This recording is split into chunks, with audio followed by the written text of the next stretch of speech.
मला खात्रीच नाही तर ठाम विश्वास आहे.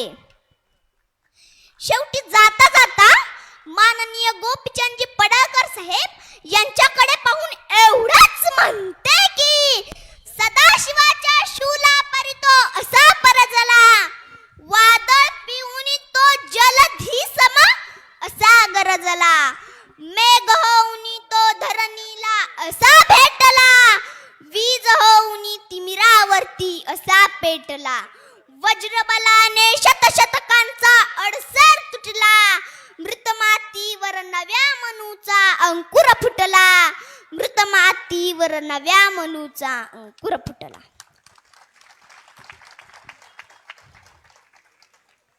लक्षात ठेवा, विचार करा पक्का आणि कमळावरच मारा शिक्का. एक छंद, एक छंद, एक छंद.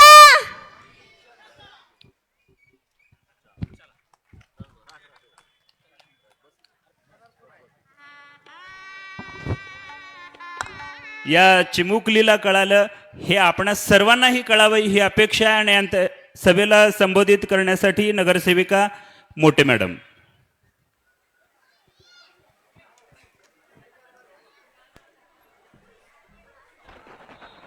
आदरणीय व्यासपीठ आणि व्यासपीठावर उपस्थित प्रमुख मान्यवर, आज आपण 18/11/2024 रोजी माननीय गोपीचंद पडळकर साहेब यांच्या शुभारंभापासून त्या आज सांगता होईपर्यंत आपण सगळे एकजुटीने एकत्र आलात, त्याबद्दल सर्वप्रथम मी तुमचे आभार मानते. आज आपण सगळ्या एकत्र महिला इथे एकत्र यासाठी आलेलो आहे की आज आपण बघितलंय की आपली लाडकी बहीण योजना असेल, मातोश्री योजना असेल किंवा अन्य काही शासकीय योजना असतील त्या आपल्याला आपल्या भाजप सरकारमार्फत मिळालेले आहेत. महत्वाचं म्हणजे आज गोपीचंद पडळकर साहेब यांच्यासारखा एक हिरा आपल्या जतला लाभणार आहे. तर मला असं वाटतं की मिळालेल्या संधीचं सोनं करायला आपल्याला काही हरकत नाहीये. बरेच मुद्दे, बरेच प्रश्न जतमध्ये निर्माण झालेले आहेत. पाणी प्रश्न जो निर्माण झाला त्याच्यावरती उत्तर आपल्याला भाजप सरकार यांच्याकडूनच मिळालेला आहे. 78.94 कोटीची जो खर्च आहे तो खर्च आपल्याला माननीय गोपीचंद पडळकर साहेब यांच्याच अनुदानातून मिळाले हे आपण विसरता कामा नये. आज ज्या भगिनी आपल्या समोर उभ्या राहिलेल्या आहेत त्या भगिनींच्या सगळ्या प्रश्नांचं उत्तर थोड्याच वेळात आपले शेठ आपल्या समोर देणार आहेत.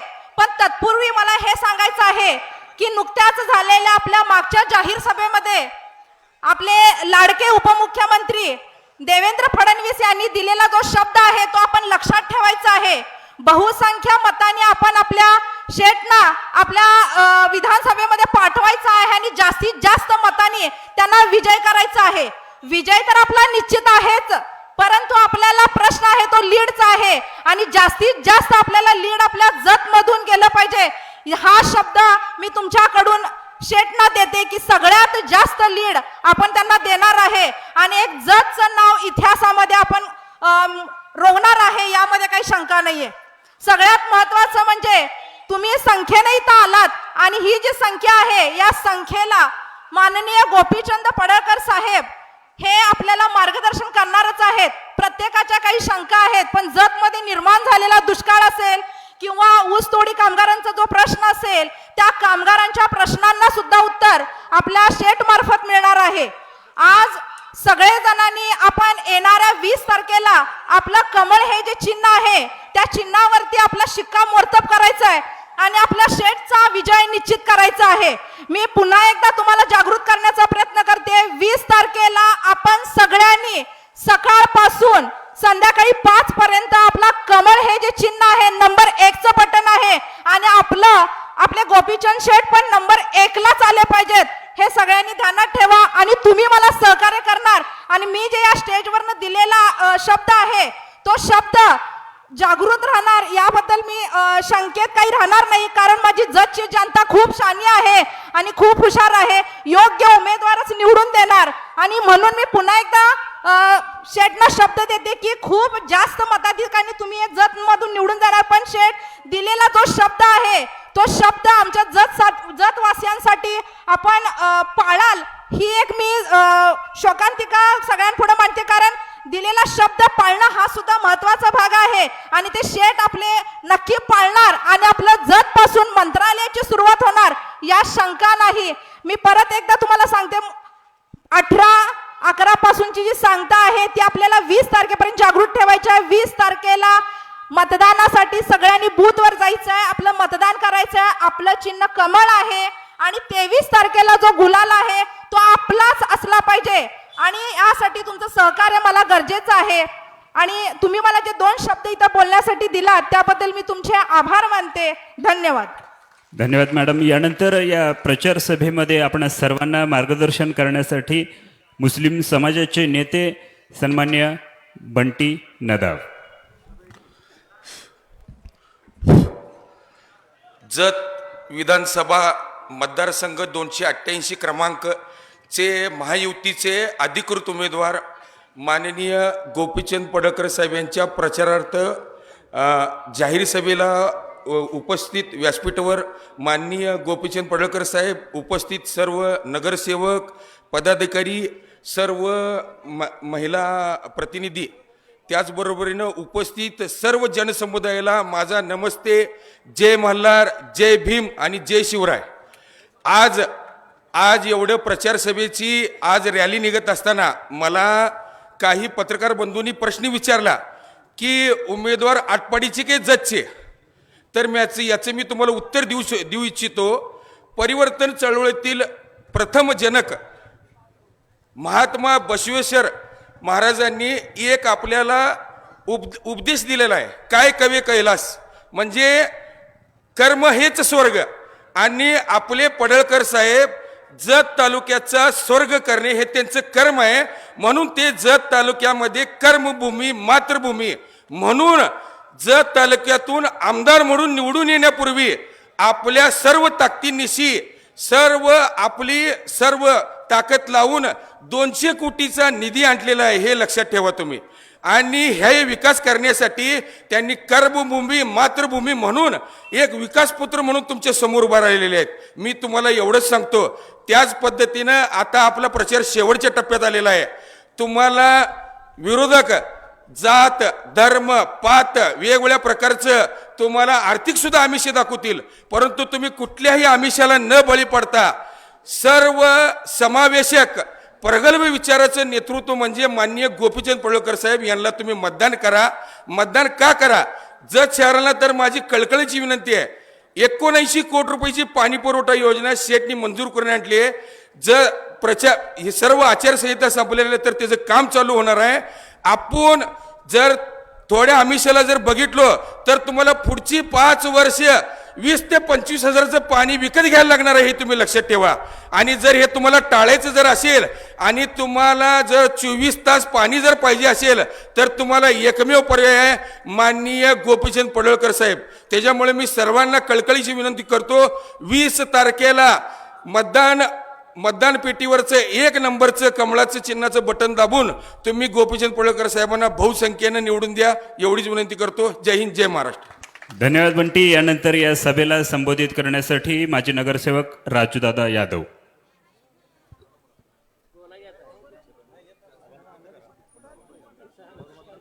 बोलण्यापेक्षा काम खूप जास्त करतात, पण आज सगळ्यांसमोर बोलतायत राजूदादा यादव. जोरदार टाळ्या. एक छंद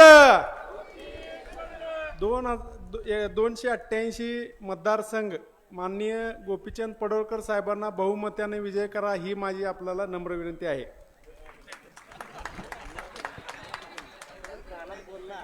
धन्यवाद. यानंतर आपण सर्वजण ज्यांची भाषणं आतुरतेनं ऐकत आहोत, अण्णा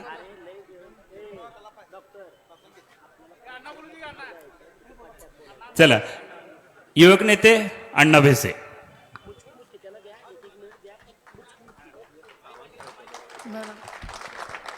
नगरसेवक प्रमोद हिरवे, आपणास विनंती, आपण स्टेजवर यायचंय. जत विधानसभा मतदारसंघ 288 चे महायुतीचे अधिकृत उमेदवार माननीय आमदार गोपीचंदजी पडळकर साहेब यांच्या प्रचाराच्या निमित्तानं आपण इथं उपस्थित असलेले सर्व माता भगिनी व व माझ्या सर्व उपस्थित बंधूंनो, स्टेजवरील उपस्थित उमेदवार माननीय आमदार पडळकर साहेब व सर्व पदाधिकारी यांचं मी मनापासून धन्यवाद मानतो आणि तुम्हाला सर्वांना एकच विनंती करतो की येत्या 20 तारखेला कमळ या चिन्हासमोरचं बटन दाबून आपण आमदार पडळकर साहेबांना असंख्य मताने निवडून द्यायचं आहे. आता ही गर्दी बघितल्यानंतर मला असं वाटतंय की जत शहरातलं तर वातावरण बदललंय आणि या जत शहराच्या वातावरणामुळं तालुक्याचं वातावरण आता पेटून उठलंय आणि तालुक्यातून आता इथून पुढच्या काळात तुम्ही 23 तारखेचा निकाल बघा काय लागणार आहे. 45 ते 50 हजाराच्या मतानं पडळकर साहेब हे आमदार निश्चित होणार आहेत आणि आपल्या तालुक्याचा सर्वांगीण विकास आमदार गोपीचंद पडळकर साहेबच करणार आहेत. इथून पुढे जतमध्ये एकच नारा घुमणार आहे, एकच छंद गोपीचंद, एकच छंद गोपीचंद. धन्यवाद. यानंतर सभेला संबोधित करण्यासाठी चर्मकार समाजाचे नेते किरण शिंदे.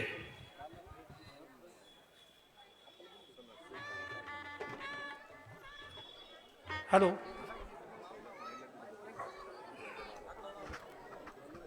विधानसभा निवडणूक 2024 महायुतीचे उमेदवार आमदार गोपीचंद पडळकर साहेबांच्या प्रचारार्थ आयोजित केलेल्या सभेचे या ठिकाणी खास आकर्षण आमचे लोकप्रिय आमदार व उमेदवार आमदार गोपीचंद पडळकर साहेब व विचारमंच. मी जास्त वेळ बोलणार नाही.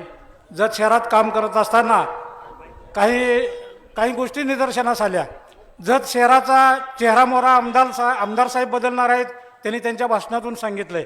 आज रोजी असणारं जत शहर आणि 1 वर्षानंतरचं जत शहर ड्रोनच्या माध्यमातून बघा, कॅमेरा बंद करून ठेवा आणि पुढच्या वर्षी परत या जतचा चेहरामोहरा बघा असं अभिवचन त्यांनी भाषणातून देऊन टाकले. या जत तालुक्यातून प्रचंड भरघोस मतानं येणार आहे, म्हणजे मतदान भरपूर होणार आहे. पण जत तालुक्यांच्या लोकांचं जत शहरावर लक्ष आहे. तर त्यासाठी जत शहरातल्या तमाम मतदार बंधू भगिनींना मी एक नम्र विनंती करतो, या ठिकाणी डोळ्यात तेल घालून या येणाऱ्या 2 दिवसात प्रत्येक कार्यकर्त्याने माझ्या माता भगिनीनं डोळ्यात तेल घालून लक्ष राहायचं आहे. विरोधकांच्याकडून अगदी भंडारा ठेवून देवाला शिवायला लावून असल्या शब्दात देऊन बांधून घ्यायचं काम चालू आहे. आपण 1-2 दिवस फक्त स्वतःला कंट्रोल करा, स्वतःला सांभाळा. आपली पुढची 5 वर्ष सुखाची जाणार आहेत. फक्त आपलीच नाही तर तालुक्यातल्या तमाम जनतेची सुखाची जाणार आहेत. त्यामुळं तुमची आमची जबाबदारी आहे की येणाऱ्या 2 दिवसात कसल्याही पैशाला, वस्तूला, कुठल्याही विरोधकांनी दाखवलेल्या आमिषाला बळी न पडता फक्त आमदार गोपीचंद पडळकर साहेबांना निवडून देऊन या जत शहराचं नाव, जत तालुक्याचं नाव, तमाम महाराष्ट्राचे लक्ष इकडं आहे. या जतमधनं काय होणार आहे म्हणून महाराष्ट्र इकडं बघतंय. शेतच्यावर प्रेम करणारे लोक तुम्हाला आम्हाला फोनवरून मेसेज टाकतात की पाया पडतो तुमच्या, आपण आमदार साहेबांना मजबूत ताकद देऊन मुंबईला पाठवा, विधानसभेत पाठवा. इतके महाराष्ट्रातले कार्यकर्ते देखील तळमळीनं सांगा लागले. सगळ्या महाराष्ट्रातल्या तमाम विरोधी नेत्यांना या ठिकाणी गोपीचंद पडळकर साहेब निवडून येवे असं वाटत आहे आणि या ठिकाणी ताकद पुरवली जाते. त्यामुळं आमदार गोपीचंद पडळकर साहेबांना जत शहरातून लक्षवेधी मतदान, प्रचंड मताधिक्य देण्याचं काम तुम्ही आम्ही करणार आहे. तर येणाऱ्या 2 दिवसात, या 2 दिवसासाठी फक्त आपण पडळकर साहेबांसाठी दक्ष राहून काम करायचं आहे. आपण दक्ष राहून काम केलं तर काम आपलं ओके होणार आहे. त्यामुळं कुठल्याही आमिषाला बळी पडू नका. आपल्या जत शहराचा सर्वांगीण विकास आणि जत शहराचं एक मॉडेल, जत शहर कसं असावं ही स्वप्न आमदार साहेबांनी बघितलंय. त्यांच्या स्वप्नातलं जत शहर करण्यासाठी तमाम जत शहरवासियांना मी विनंती करतो की आपण प्रचंड बहुमताने त्यांना निवडून देऊया आणि दक्ष राहूया. या 2 दिवस फार महत्त्वाचे आहेत. आपण प्रत्येक वेळी कार्यकर्ते आपण बघतोय, आपण या 2 दिवसात फार मोठी उलाढाल होत्या, फार पळापळी होत्या. त्यामुळे आपल्या कार्यकर्त्यांची जबाबदारी आहे.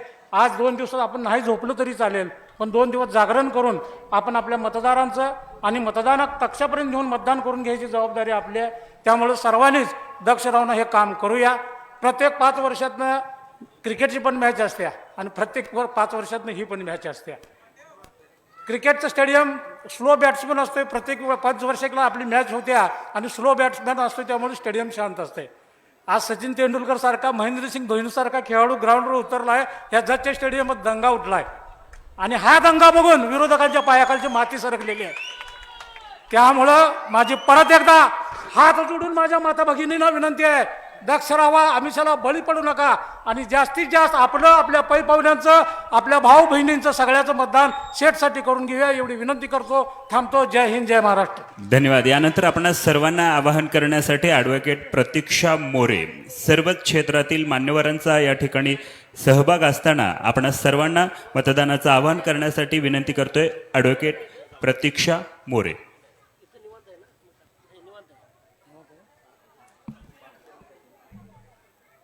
महाराष्ट्राची कुलस्वामिनी आई तुळजाभवानी, हिंदवी स्वराज्याचे संस्थापक छत्रपती शिवाजी महाराज तसेच घटनेचे शिल्पकार डॉक्टर बाबासाहेब आंबेडकर यांना त्रिवार वंदन.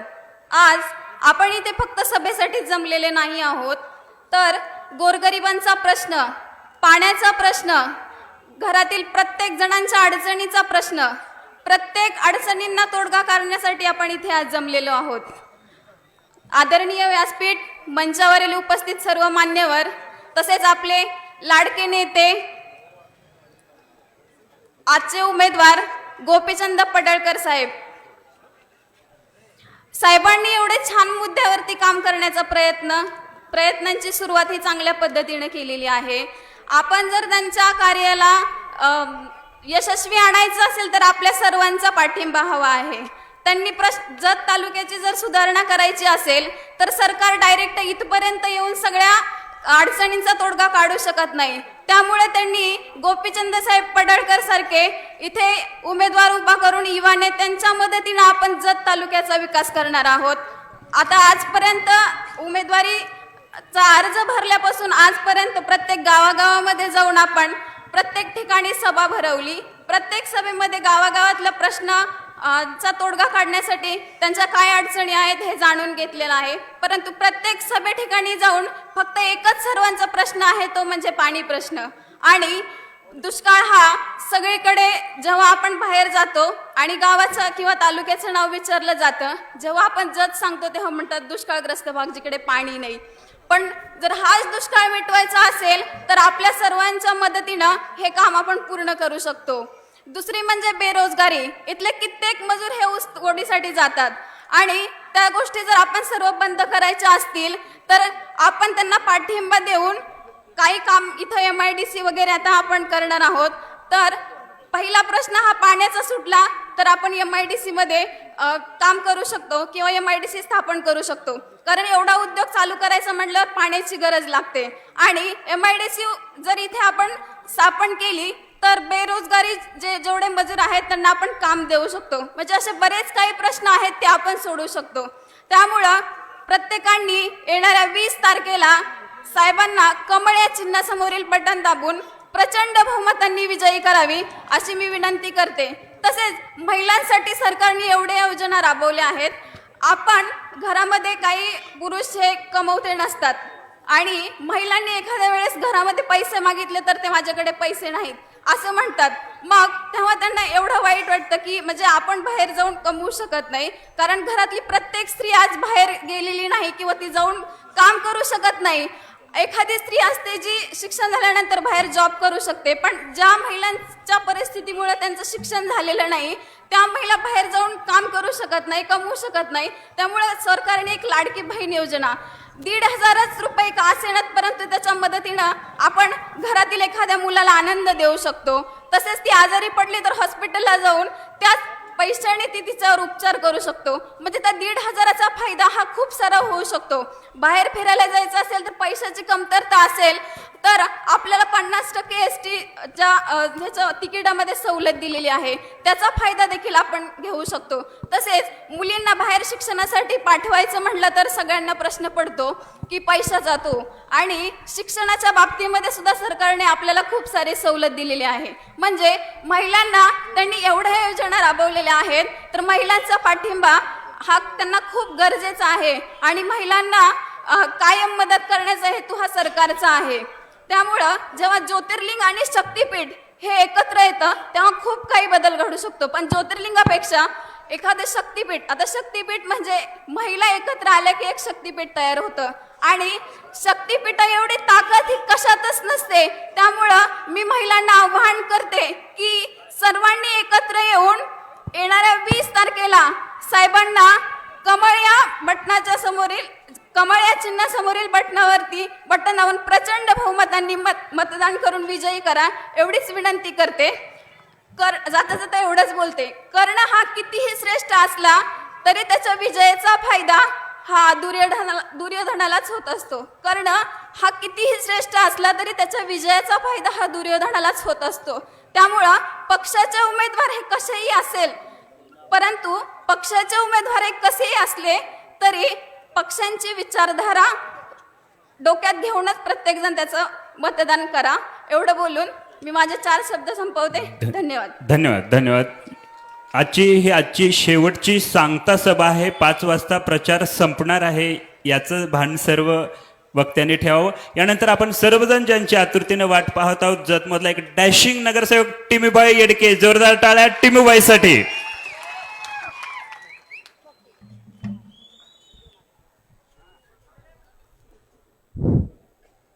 इथे जमलेल्या सर्व माता भगिनी व वडीलधारी मंडळी, आज आपण इथं आमदार गोपीचंद पडळकर साहेबांच्या सभेसाठी आलेलो आहोत. सगळ्यात प्रथम पत्रकारांना आता प्रश्न पडला असेल की सगळ्यात पहिला जी गोपीचंद पडळकर टोकाचा विरोध केलेला तो मी, सगळ्यात टोकाची भूमिका आणि विरोध केलेला मी. माझ पत्रकारांना प्रश्न पडला असेल की परत आज तुम्ही गोपीचंद पडळकरच्या स्टेजवर कसं काय टोकाची भूमिका केली. त्यावेळेला वैयक्तिक आमचं होतं. ज्यावेळेला माझ्या पत्रकार बंधूंनी मला सांगितलं की जतच्या विकासासाठी तुम्ही 4 पावलं पाठीमागे घ्यायला पाहिजे, त्यावेळेला मी कायम आमच्या सर्व पत्रकार बंधूंचं ऐकत आलेलं आहे. त्यामुळं जतच्या विकासासाठी म्हणून मी माझी स्वतःची 4 पावलं पाठीमागे घेऊन आणि आमची करगणी सरपंच साहेबांनी सांगितले की याला तुम्ही आमचं ऐकायला लागते.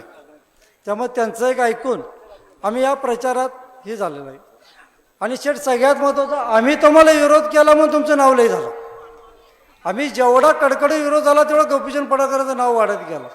आम्हाला वाटायचं की आम्ही आमचंच वाढते, खरं नंतर कळलं की आम्ही त्यांचाच प्रचार लई करावं. ह्या ज्या गोष्टी आहेत ते नंतर कळत गेल्या का त्यामुळं ज्यांची उमेदवारी आहे का नाही माहीत नसताना आम्ही उगाच हवेत गोळ्या फेकायचं की गोपीचंद पडळकर उमेदवार देतात, गोपीचंद पडळकर उमेदवार देतात. आणि पक्षाला असं वाटलं की खरोखर योग्य उमेदवार गोपीचंद पडळकरच आहेत. आणि आम्हाला बी कळून चुकलं की योग्य उमेदवारी गोपीचंद पडळकर साहेब आहेत आणि त्यांनाच उमेदवारी मिळाली. खासदारकीला आम्ही गोपीचंद पडळकर काकांचाच प्रचार केलेला आहे, आताही भाजपचाच प्रचार करतोय. आणि सगळ्यात महत्त्वाचं, आज जतमध्ये जी लिंगायत स्मशानभूमी आहे, आज गेल्या 5 वर्षात जगतापसाहेब आमदार झाले, विक्रमदादा आमदार झाले. ज्यावेळेला जत स्मशानभूमीचा विकासाचा निधी निघतोय, शेठ आपल्याकडून आपण 50 लाख रुपये घेतले जत स्मशानभूमीला, त्यावेळेला नगरसेवकांचं एकच म्हणणं आहे की स्मशानभूमीचा उतारा चुकीचा आहे, त्याच्यावर काही घेता येत नाही. शेठ ते आपण उतारा बी दुरुस्त करून घेतलेला आहे. फक्त 10 वर्ष लिंगायत समाजाला सांगायचं की उतारा चुकला आहे. आज बेलदार समाजाच्या लोकांना बी विचारावं की सांगायचे की तुमचा उतारा चुकला आहे, त्यात बाजार गायरान पडले. अरे करायची मेजर आमच्याकडे, तुमचं काय तर मी गप्प उतारा द्या.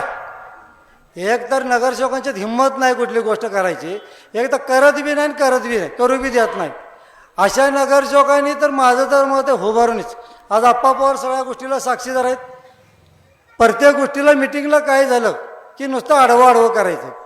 आणि शेठ परवा आम्ही तुमच्या विरोधात बी बोललो होतो की नेत्यांना सांगतो की वाघ येतच बसलेला आहे. नंतर आम्हाला कळलं की जगतापसाहेब रंगात पडलेला कोल्हा, आम्ही त्यांना वाघ समजत होतो. ह्या सगळ्या गोष्टी जरा कळायला वेळ झाला, परंतु नंतर आवाज ज्याला एक मोठा पाऊस पडल्यावर कळलं की आम्हाला अंगावरचा कलर गेल्यावर कळला. कारण जगतापसाहेबांचं जी वजन होतं ह्याला एकमेव कारण होतं म्हणजे अण्णाभिषेक. अण्णाभिषेकमुळे जगतापसाहेब होते. आज जत शहराची वर्चस्व होतं काय हे फक्त अण्णाभिषेकमुळं. आणि अण्णाभिषेकनं चांगली साथ होती सद्दाम म्हातारांची. सद्दाम म्हातारा अण्णाभिषेक. पण असं काही म्हणता येते का अण्णाभिषेक हिंदूच्या सद्दाम मुसलमानच्या? खरं जोडी कशी आहे, राम लखनसारखी जोडी आहे, कधी तुटणार नाही. किती बी आडवं या ही जोडी काय तुटत नाही. आम्ही बघितला प्रयत्न करून थोडाफार, खरं काय तुटली नाही. त्यामुळं हे जे अण्णाभिषेकमुळे जगतासाहेबांचं वजन होतं की जगतासाहेबांना वाटायला की माझ्यामुळे अण्णाभिषेकचं वजन आहे. आज वेळेनुसार अण्णाभिषेकने जाऊन दिलं की जतमधल्या सर्व नगरसेवकांनी कार्यकर्त्यांनी जाऊन दिलं की आम्ही काय आहे. आणि नंतर कोल्ह्याचं लई दिवस रूप काय राहत नाही. शेठ आपल्याकडून 16 कोटी 50 लाख रुपये हे घेतले आपण निधी घेतलेला. आज सातारपाटी रोड ते बसवेश्वर चौकापुतर 22 जणांचा बळी गेला आहे. आमच्या नगर परिषदेच्या दुर्लक्षामुळं विद्यमान आमदारमुळं माझ्या आमदारांनी तर कधी लक्ष घातलंच नाही. खासदारांमुळे मी तिथं लक्ष दिलेलं नाही. किती वेळा तर मॅडम 22 जणांचा बळी गेल्यावर शेठ आम्ही तुमच्यावर झऱ्याकडे येऊन ज्याला रिक्वेस्ट केली त्यावेळेला 1.5 कोटी रुपये जर दुभाषक मंजूर झाले त्याचं टेंडर बी निघाले. आचारसंहितेमुळे थांबलेलं आहे ते. आज वडर समाजाला जी निधी देताना आज आप्पा पवार आहेत, विकास बनपट्टे आहेत, राम पवार आहेत, परसुमर आहेत, हिनी सांगितल्यावर दिलं. आणि ज्याला गोंधळी समाजाला निधी द्यायचा होता त्यावेळेला फक्त 20 लाख रुपये शेठ आपण निधी दिलता. त्यात अण्णाभिषेक त्यांनी सांगितलं की 20 लाखात तिथं काही होत नाही तर नको आम्हाला. तर 4 दिवसात अण्णाभिषेकच्या सांगण्यावर 40 लाख रुपये शेठकडनं निधी दिला गोंधळी समाजाला. 40 लाख रुपये. सगळ्यात महत्त्वाचं छत्रपती शिवाजी महाराज उद्यानासाठी 50 लाख रुपये निधी घेतला आपण. आज जतचे दोन्ही विद्यमान आमदार असताना एकाही आमदारानं छत्रपती शिवाजी महाराजांच्या उद्यानासाठी निधी घेतलेला नाही. फक्त एकच केलं आपण सगळ्यांनी बघितलंय. छत्रपती शिवाजी महाराजांच्या ज्या दिवशी मूर्ती स्थापना होती त्याला 2 आमदार भांडणं करत होते, माझं खरं का तुझं खरं. अहो ज्या जगाचे आराध्य दैवत आहेत छत्रपती शिवाजी महाराज यांच्या मूर्तीसाठी बी तुम्ही प्रतिष्ठा करताय, माझं नाव का तुझं नाव. आणि शेठ आपण अजून एक सांगितलेलं आहे, ह्या जगाचे ज्यांच्या ह्याच्यावर जग चालते ह्याचे विश्वरत्न डॉक्टर बाबासाहेब आंबेडकर शेठ आपण त्यांना 1 कोटी रुपयाचा निधी द्यायचा आहे तेवढा. कारण तिथला जी बिल्डिंग पुरातन काळातली आहे त्या बिल्डिंगसाठी आपण शेठ 1 कोटी रुपये द्यायचो म्हणून सांगितलं आणि ती द्यायचा आपण. ज्यांचे भारतरत्न विश्वरत्न ज्यांना आपण डॉक्टर बाबासाहेब आंबेडकर आहेत त्यांच्यासाठी यांना निधी द्यायला तिथं वेळा फक्त डॉक्टर बाबासाहेब आंबेडकरच्या मूर्तीच्या वेळेला तिथल्या लोकांना इकडे करून राजकारण करायचं सवय लावून विश्वरत्न डॉक्टर बाबासाहेब आंबेडकरांच्या कुटुंबात म्हणजे आपण सगळी चालवतात ह्यात फक्त भांडवल विभागायचा प्रयत्न करायला लावल्यात. खरं ते काय विद्यमान आमदारांना जमलं नाही. बाकीचं काय. आणि जगतापसाहेबांचं अजून एक शेट मी परवाही ट्रीटमेंट दिलं आपल्याला. जगतापसाहेबांनी ज्या वेळेला जयंत पाटलांचा फोन आला आणि जगतापसाहेबांनी खोटा असेल तर माझ्यावर अब्रूचा दावा दाखल करावा, कधी बी आपलं ओपन चॅलेंज आहे. ज्यावेळेला जयंत पाटलांचा फोन आला तेव्हा तिने सांगितले की त्याला साक्षीदार मी एकटाच आहे, रवी तमनगौडांना बंडखोरी करायला लावा, मी तुम्हाला 50 लाख रुपये देतो. आणि विश्वित कदम साहेबांनी सांगितले आर.के. पाटलांचे तर मळा आहे, तिथं लाल चेराचा घराचा बंगला आहे त्या ठिकाणी ती बैठक झालेली आहे. आणि ही जर खोटा असेल तर जगताप साहेबांनी माझ्यावर कधी बी अब्रूचा दावा दाखल करावा किंवा तिने स्वतःचं कॉल रेकॉर्ड द्यावं. आणि सगळ्यात महत्त्वाचं ज्यावेळेला जयंत पाटील साहेबांचा फोन आलता तेव्हा शेठ तिने एक अजून प्रश्न अजून जाहीर केला नाही आणि जगताप साहेबांनी ती पहिला जाहीर करावं. आणि शरद पवार साहेबांचा ज्यावेळेला फोन आलता तो मी पाटील साहेब आणि जगताप साहेब तिघच होतो. त्यावेळेला शरद पवार साहेबांनी सांगितले की पहिल्या जिल्ह्यातून मला विश्वित कदमाई जिरवायचे. हे जगताप साहेब जाहीर करत नाहीत. हे अशा गोष्टी होत गेल्यामुळे नाही जगताप साहेबांनी फक्त आर्थिक लॉस, मी कधी पण मिटिंगला म्हणलो होतो की जगताप साहेब फक्त मलिदाचं मालक आहेत, फक्त मलिदाचे मालक आहेत. जगताप साहेबांना दुसरं काही नाही मलिदा. आणि सगळ्यात मोठं दुखणं शेटात म्हणतात की शेठ माझ्याकडे आलेच नाहीत. अरे ज्याची लेवल आहे त्याच्याकडे त्यात शेठनं माहीत होतं अण्णांची लेवल मोठे म्हणून अण्णांकडे गेले. शेठ तुमची लेवलच नाही तर देणार कशावर त्या. शेठला माहीत होतं आप्पा पवार चांगले आप्पा पवारांकडे गेले. शेठला माहीत होतं की बाबा सरकारांचं काय आहे ते मग सरकार शेठला माहीत होतं त्यामुळे शेठ तिथं गेले. ज्यांची लेवल नाही ज्याची लायकी नाही शेठ त्यांच्यावर जाणारच नाहीत. आता शेठ आमच्याकडे बी आले नाही त्याला आम्ही बी म्हणावं का लायकी नाही. असू दे आम्हाला काय वाटत लागला पाहुणा आहे ताटातलं वाटेतलं ताटात, त्याच्यामुळे एवढं काय फरक पडत नाही शेठ नाहिले का नाहिले का. त्यामुळं ज्यावेळेला विरोधकांनी सांगतात की आम्ही बाहेरचा उमेदवार आणला, आता सगळ्यांच्या कुळीकडे तर आम्ही सगळी बाहेरचेच आहे. जगताप साहेब बी बाहेरचे आहेत, दादांची बी कुळी बाहेरची आहे, पाटील साहेबांची कुळी बाहेरची, आम्ही बी बाहेरचंच आहे. मग बाहेरचा म्हणजे काय? ह्या मातीत जन्मेला आलेला म्हणजे भूमिपुत्र. भूमिपुत्र कशाला म्हणायचा ही देखील त्यांना माहीत नाही. ह्या मातीमध्ये जो जन्म घेतो तो भूमिपुत्र, ह्या भूमीसाठी जो झटतो तो भूमिपुत्र, ह्या भूमीसाठी मरतो तो भूमिपुत्र. ह्यांनी फक्त या भूमीतून निघणारा मलिदा खायाचा नाद केलेला, बाकीचं काही नाही. आज विद्यमान आमदार दोन्ही आहेत, प्लॉटिंगचा धंदा करतात. आज कुठेही बघा कोणीही प्लॉटिंगचा व्यवहार करत नाहीत. आज जतमध्ये आम्ही जगताप साहेबांना सांगतो की जगताप साहेबांनी फक्त लॉज हॉटेल एवढंच काढल्यात म्हणून आम्ही जगताप साहेबांच्या नावानं ओरडत होतो. आम्ही त्याला दादांच्या भाषणात बी बोललो होतो, खरं परत तीच पुनरावृत्ती झाली. इथं तिने बी हॉटेल आणि लॉजेस काढल्या दादाने बी. एवढंच की जगताप साहेबांनी स्वतः जागा एकच घेतली होती, हिने शासनाची जागा ढापून घेतली. चालली काय? जिथं गाळे काढलात आपल्या जतचा मोठा हायवे रोड, ह्याला सगळ्यात मोठे कारणीभूत नाना शिंदे, सगळ्यात मोठं कारणीभूत नाना शिंदे. फक्त भाषणात आपलं बडबडते, आकडेवारी सांगते, ह्याच्यावर काही करत नाही, दुसरं काहीच करत नाही. फक्त नाना शिंदेचे गाळे वाचवण्यासाठी जतचं वाटोळ केलं. आज इथं जर आपण गेला, इकडच्या कारंडीच्या साईडला गटर कुटुंबतर आहे बघा, आणि इकडच्या ज्याला मार्केट कमिटी साईडला गटर कुटुंबतर आहे बघा. म्हणजे काही तर जगताप साहेब आणि हे आपले विक्रमदादा बसून आपल्या 2-4 कार्यकर्त्यांना, लय नाही 2-4 कार्यकर्त्यांचं गाळं वाचवण्यासाठी तेवढे केलेले आहेत. आणि सगळ्यात महत्त्वाचं म्हणजे जगताप साहेबांनी पाणी तर कधी आणलं नाही कर सांगतात, आणि दादानी शेट आम्हीच तुमच्यावरती फाईल दिली ती 77 कोटी रुपयाची. शेट सगळ्यात महत्त्वाचं म्हणजे त्या फाईलसाठी पाण्यासाठी 5दा बैठक झाल्या, मुंबईला 5दा बैठक झाली. बंडोरे साहेब त्याला साक्षीला आहेत. त्याला विक्रमदादाने सांगितले ह्या पाण्याची गडबड करू नका, ह्याचा आपल्याला काही फायदा नाही. बंडोरे साहेब साक्षीला आहेत, महादेव कोळी तर साक्षीला आहेत, येणाऱ्या निवडूनही साक्षीला आहेत. आपले त्याला पाठिंबाचे बीडीओ साहेब होते, त्यांनी सांगितले होते जी आपली पाण्याची पाईपलाईन आहे, पाठिंबाचे आपले मुख्याधिकारी वाघमोडे साहेब आहेत, त्यांना कधीही विचारावं. फक्त जयंत पाटील साहेबांनी आणि विक्रमदादांनी पाईपलाईन अडवली आपली, फक्त दोघांनी.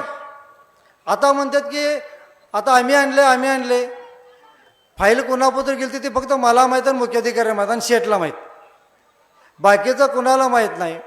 आणि दादाने आता विकास केला आहे, फक्त आता कुणाच्या वाड्यात किती विकास केला आहे का दादाने स्वतःचा घरचा विकास केला ते दादाने सांगा, बाकीचं काही नाही.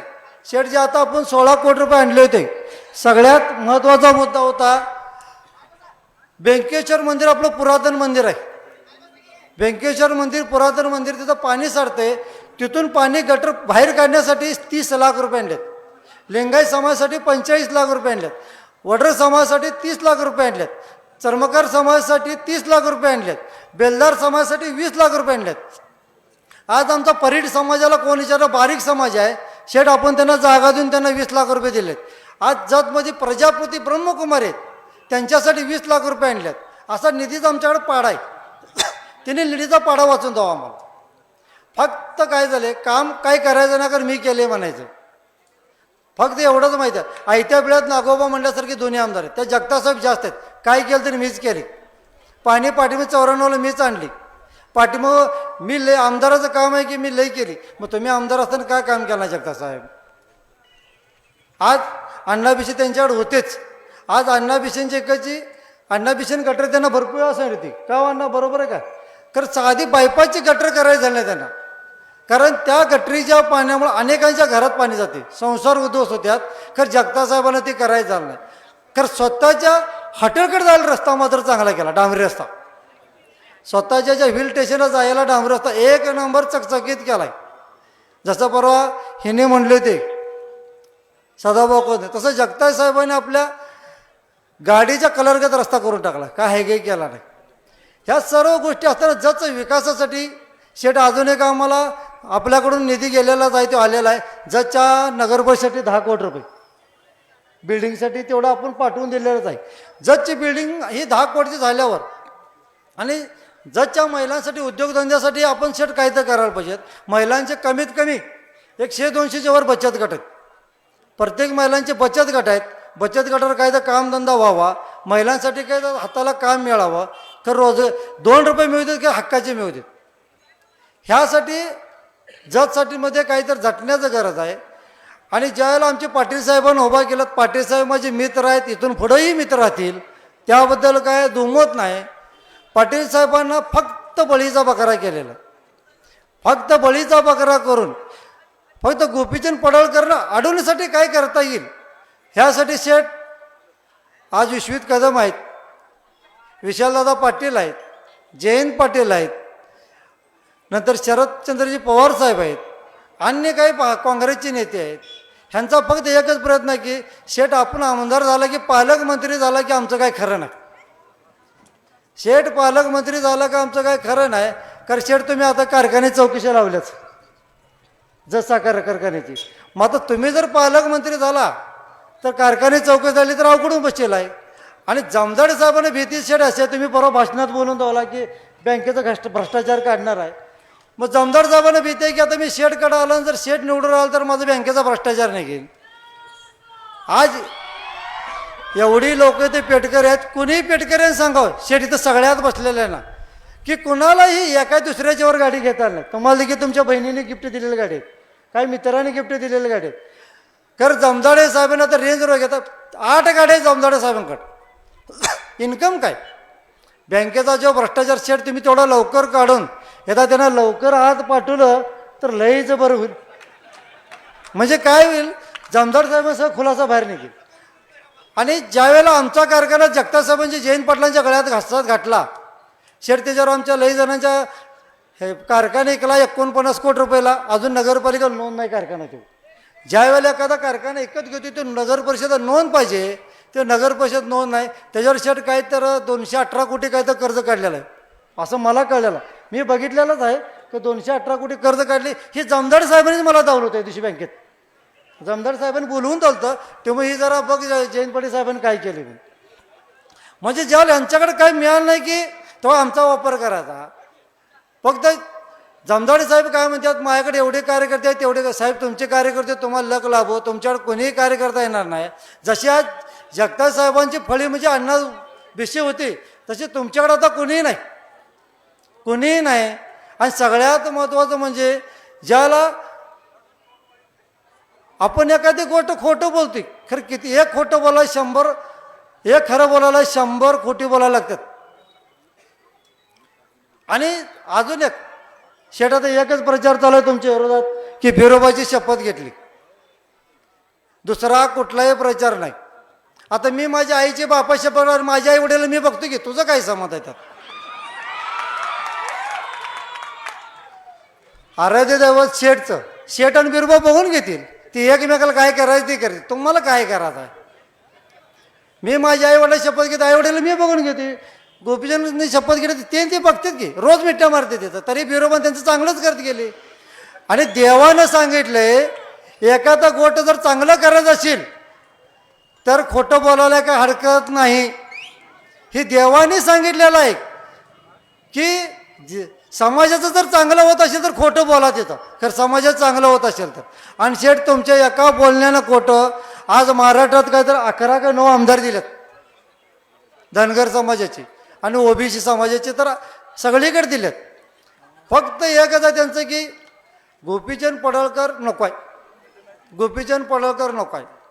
जसं शेठ चालू आहे माहिती आहे का, वाळव्याचा वाघ शिराळ्याचा नाग, वाळव्याचा वाघ आणि शिराळ्याचा नाग. आता आम्हाला कळले तर आमची जज आहे ती रंगात पडलेले कोल्हे आहेत, मग आता इलाज नाही म्हणून आम्ही शेरच घेऊन आला आटपाडीतून. वाघ बी नको काय बी नको, चांगला जंगलाचा राजाच घेऊन आलाय. कारण ज्यावेळेला जंगलाचा राजा येतोय तेव्हा वाघांचं काही चालत नाही. फक्त म्हणायचं आहे की मी वाघ आहे, मी वाघ आहे. आमच्यात बी कार्यकर्ते लिहितात टिमो एडके वाघ, जरा थांबा आता जरा, एक एक वाघांचं काम पूर्ण होते. सगळे वाघ होऊन काय उपयोग होईना, आमच्यात भांडणं लागायची. आमच्यात भांडणं लावायला आता काही बसल्या त्याचं. आता काही जणांना शेठ अजून एक आहे की काही कार्यकर्त्यांना आता त्यांचा त्रास द्यायला चालू झालाय. आता परवा एक कार्यकर्ता शेठचा प्रचार केला आणि त्याला जरा त्रास दिलाय. खरं आमचं मत आहे, जरी त्रास दिला असाल, आमच्या ज्या भावाला तुम्ही बाहेर घालवलाय 15 दिवसात आम्ही जतमध्ये घेऊन येतो. सारखं अवधूतचं बोलणं असतं की आमच्या दोस्ताला बाहेर पाटील जरा घेऊन या. देवराज सांगतात आपण बंडाचं काम 15 दिवसात करू, घेऊन येऊ त्याला, लवकर घेऊन येऊ. ज्याने ज्याने कोण कारस्थान केले वाईट काय त्यांचं कार्यक्रम बरोबर आल्यावर करू. आणि शेठ तुम्हाला आता जसं तुम्ही महाराष्ट्रात भरावाल्याचा कार्यक्रम केला आहे, इथं पहिला करेक्ट कार्यक्रम तुम्ही जयंत पाटलांचा करा. शेठ जो करेक्ट कार्यक्रम करतो त्याचाच पहिला करा.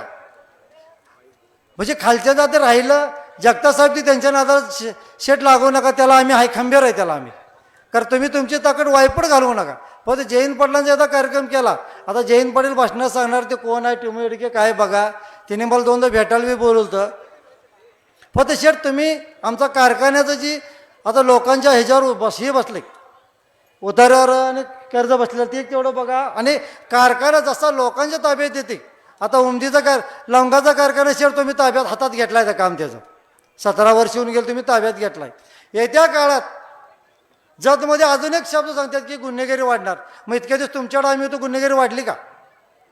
शेठ चांगला अधिकारी इथून घालवला, चांगला अधिकारी. जी शेळके साहेब होते आज पेटकरी सगळं सर्व इथं आहेत, महिला भगिनी आहेत. शेळके साहेब असा अधिकारी होता की माता बहिणींचं संरक्षण, रात्री अपरात्री पेटकऱ्यांचा गुंडगिरी कमी झालती, 2 नंबर धंदे कमी झालते, सगळे झालते. त्याला आमदार शेळके साहेबांना कोण घालत तुम्ही सांगा. शेळके साहेबांना कोण घालत पेटकऱ्यांनी स्वतः विचार करावा. आणि जो आमदार असल्या शेळके साहेबासारख्याला घालवते म्हणल्यावर त्यांना चांगला अधिकारी पाहिजे नाही काय? जेव्हा आम्ही तुमच्याकडे होतो तेव्हा देव होतो आणि इकडं आल्यावर तर आम्ही गुंड झाली. ज्यावेळेला आम्ही दादाकडे होतो तेव्हा टिमूजडके लय भारी शेट, हे टिमूजडके लय भारी, कुठे बी झाला टिमूल घ्या. तुमच्याकडे आलो मी देव झालो आणि इकडं आलं गुंड झालो. म्हणजे तुम्ही इकडे आलं गुंड झाला आणि तिकडे गेले देव झाला. ह्या गोष्टीला कुठेतरी विचार केला पाहिजे. आणि गुंडगिरी तुमची आहे, कोणाचे हप्ते किती आहेत? शेट अजून एक महत्त्वाचं आहे, आमच्या सगळ्यात मोठं एक AP म्हणून अनिल पाटील म्हणते, हे अनिल पाटील नव्हतं आता, हे अनिल पाटील म्हणते, सांगलीचे अनिल पाटील म्हणते AP म्हणून. त्यांचा आपला एक राजकीय नेत्याला महिन्याला 15 लाख रुपये हप्ता आहे. 13 धंदे आहेत आमदारांनी त्यांना आणलेला, ते 15 लाख रुपये. तिने जरी नाही म्हणत तरी माझा पुरावा आहे, 15 लाख रुपये. अशा गोष्टी तुम्ही करत असताना शेठला म्हणताय की शेठ, आता शेठ परवा का अजूनही तुम्ही उपाय केला बघितला का नाही मला माहीत नाही, तुम्हाला सभ्य पाहिजे का आरोपी पाहिजे असं तुमच्यावर ट्रीटमेंट केलं काँग्रेसवाल्यांनी की शेठवर 14 गुन्हे आहेत. अरे आमच्यावर बी गुन्हे आहेत. शेठ सगळ्यात महत्त्वाचं आहे तर माहीत असेल सगळ्यांना, तहसीलदार ऑफिसमधून लावलेला ट्रक डंपर तहसीलदारांना दाब देऊन तहसीलदाराच्या अंगावर घालायचा प्रयत्न करून कोणी आणला? त्याला आमदार विक्रमदादा सावंतने आणला. म्हणजे तुम्ही गुन्हा करायला लावताय. आजपत्र आम्ही बहुजन समाज येडा होतो तुमचं ऐकून काहीतरी करतो आम्ही, एक झालं तुम्हाला बघवीन आता. त्यामुळे येत्या काळात आम्ही सर्व चांगल्या गोष्टीला प्राधान्य करणार आहे. शेठ जरा सगळ्यात महत्त्वाचं म्हणजे जे आमच्या महिलांना तेवढं सुरक्षेसाठी चांगला अधिकारी लय महत्त्वाचं. कारण अपरात्री मुली असू देत, यांना जत स्कूलकडे जाता येत नाही, या शरमजवळ जाता येत नाही. आज महिला रात्री 12-1ला फिरायला जायचं म्हणलं तर अडचण येत्या. ह्या गोष्टीचा त्यात आम्ही देखील आढळलो तर आमच्यावर देखील गुन्हा दाखल करा. त्यामुळे येत्या काळात आपल्याला गोपीचंद पडळकर सारखाच आमदार पाहिजे. आम्ही आमचे मतभेद बाजूला ठेवल्यात आणि आता पत्रकार बंधूंना कळलं असेल की माझा टोकाचा विरोध असताना देखील मी शेठकडे आलेला आहे. त्यामुळं आता कोण सांगायची गरज नाही. कारण आज ही बॅट झाल्या स्टेटस ठेवणारच होते काही जण, बघा इथं गोपीचंद पडळकरला विरोध म्हणलेले आणि आता गोपीचंद पडळकरच्या बाजूला बोलणार आहे. तसं मी आणि गोपीचंद पडळकर दोस्त, आम्ही दोस्त काय करायचं ते करतो, तुम्ही लई बोलू नका. आम्ही दोघं काय करायचं ते करतो. आता अनिल मधने जर आमचंही बोलणं नव्हतं, नंतर आम्ही ते काय करते मधने वार्ताहर बी आमच्यावर खवळत होती, जरा आमचं आम्ही ते बघतो की जरा. त्यामुळे येत्या काळात जगताप साहेब असू दे, जमदार साहेब असू दे, ह्यांचा सगळा पाडा भरून काढायचा आणि ह्यांचं जे गडं भरले ह्या गड्याचा पूर्ण सत्यानाश केल्याशिवाय शेठ वर्षातून एकदा रावणाचा वध करतोय, ह्यांचा एकदाच करा, परत किरकिर नको आम्हाला. वर्षातून एकदा नको, एकदाच करा ह्या 23 तारखेला, आणि परत त्यांची किरकिर नको. म्हणजे एकदा रावण त्यांचं ज्यावेळेला सारखं सारखं रावणाला मारायचं, एकदा मारला की यांचं सगळं संपतील. आमचे सुनीलबाई यायला, सुनीलबाईंचं स्टेजवर आगमन व्हायलंय, त्यामुळे सुनीलबाईचं आगमन होतं, सगळ्यांचा टाळ्या वाजवायत. कारण शेठचे खास आणि खास ज्यावेळेला आम्ही देखील विरोध करून शेठच्या खास पाठीचे राहिलेले म्हणजे सुनील भैया. सुनील भैया म्हणजे शेठची साथ. शेठच्यासाठी सुनील भैयानी कुणाची जातमूक केलेली नाही, ते म्हणजे सुनील भैया. आणि आज ते सांगायचं आहे, ना जात पे ना बात पे, ना जात पे ना बात पे, ये बहुजन समाज का कारवा चला है गोपीचंद पडळकर के बात पे. त्यामुळं गोपीचंद पडळकर साहेबांना आपण भरघोस मतं निवडून द्यायचं आहे. आणि सगळ्यात महत्त्व ध्यानात ठेवा, गोपीचंद पडळकर साहेबांचं चिन्ह 1 नंबरला आहे, म्हणजे आपण 1 नंबरला निवडूनच येणार आहे. आणि कमळ चिन्ह आहे, नाही तर फक्त सगळेजण तर तो गोपीचंद पडळकर कुठं आहे असं बघत बसण्यापेक्षा कमळ चिन्ह महत्त्वाचं आहे. कमळ चिन्हाच्या चिन्हासमोरील बटन दाबून गोपीचंद पडळकरांना बहुमत मतानं निवडून द्यायचं आहे. आणि कमीत कमी आता विरोधक सांगतात की आम्ही आता आज आले ते 1000 मतांतर 500 मतांतर लीड नेईल. शेठ आज अण्णापेक्षा आहेत, सगळ्यात महत्त्वाचं लीड जाईल मला वाटते विठ्ठलनगरला. सगळ्यात जत शहरात जास्त लीड झालं होते, कारण अप्पा पवार आहेत, परशुराम मोरे आहेत, विकास बनपटे आहेत, दुसरे पात्रोट आहेत, राम पवार आहेत. त्याच्या नंबरचं खालोखाल लीड जाईल वाटते मला अण्णापेक्षांच्या वाटत. कारण ह्या जेवढे लीड देतील इथं जरा शेठ लईच कामं झाले. 2 वार्डाला आम्ही वाईदच टाकले, कायम अप्पा पवार बी होते, कारण हळूहळू आम्ही अप्पा पवारांची चंद्राला बघितले आणि अण्णाच्या वाड्यात निधी दिला ना आम्ही. कारण आम्हाला वर्ण आदेश असायचा आमदारांचा की अण्णाच्या वाड्यात निधी देऊ नका. त्यामुळे ह्या 2 वार्डाकर प्राधान्य लक्ष द्या. शेठ सगळ्यात महत्त्वाचं, तुम्ही परवा बी तुम्हाला तुम्ही फाईलवर तुमच्यावर दिलं विट्याच्या अधिकाऱ्यांकडे आहे, आपण म्हाडाचे 2500 घरं दिलेत, 2300 घरांचं 70% काम झालेलं आणि म्हाडाचा प्रकल्पाचा जागा बी आलेली. त्यामुळे त्याच्यावरती आपणच पाठपुरावा करावा. आणि शेठ सगळ्यात महत्त्वाचं गायरान जागा आहे, त्याच्यावर आपण सांगावं ती लोकांच्या नावावरचं. कर्जतमध्ये अण्णाभिषेकचं तर सगळी समाज आता कसा आहे, गरीब समाज आहे, त्यांची जागा आहे. इंदिरानगरला जागा आहे, विठ्ठलनगरला जागा आहे, आमच्या इथं रोहिदास नगरमध्ये जागा आहे. ती जागासाठी आपणच बोलावं, कारण आपल्या शब्दाला जी वेटेज आहे ती आमच्या शब्दाला नाही. आपण करतो म्हणलं की ती करताय, पुढचं कोणी आहे त्याचं भेट नाही.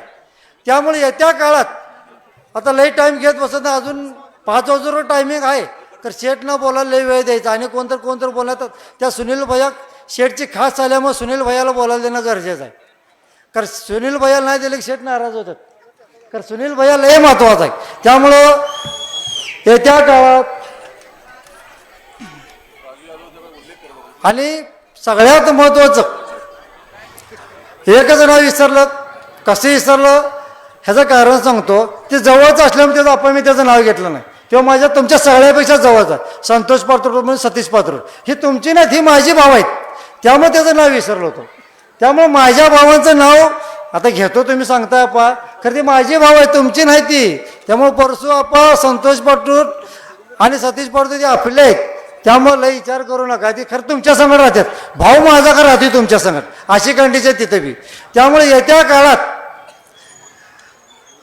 कमळ ह्या चिन्ह समोरील बटनावर दाबून आपण बहुमत मताने तर माता भगिना विनंती हात जोडून शेठ बी आपल्याला विनंती करतील. आता शेठचा मित्र म्हणून समजा, परंतु आपण शेठला कमीत कमी जत शहरातून कमीत कमी 5,000 लीड द्यायचं, कमीत कमी. माझं तर मत आहे शेठला प्रत्येक वार्डातून 72 ते 73% मतदान शेठला जेवढं होते त्यापेक्षा व्हायला काय अडचण नाही.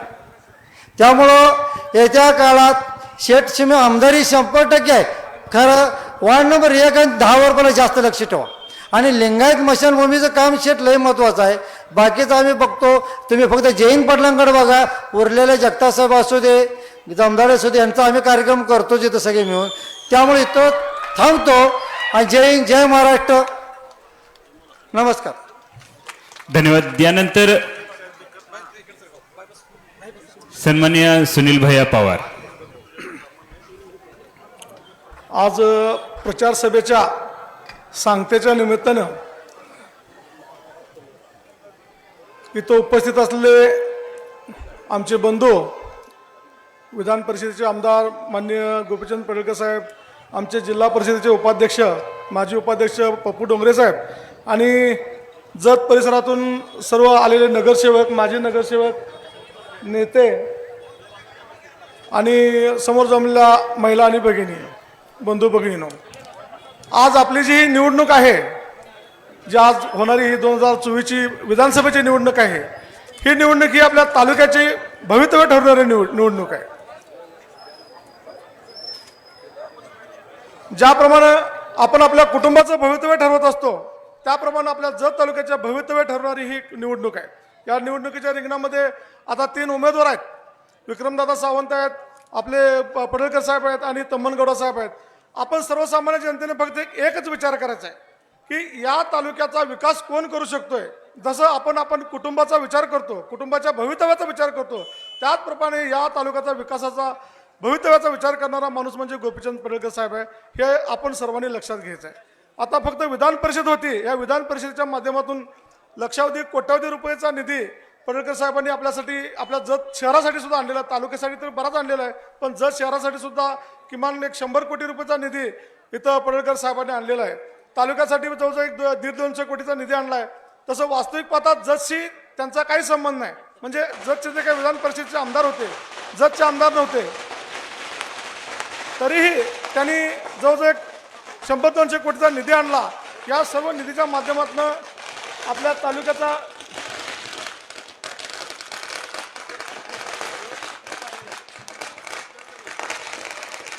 त्यांचं नाव पुकारा सांगा, त्यांचं नाव पुकारा सांगा ना.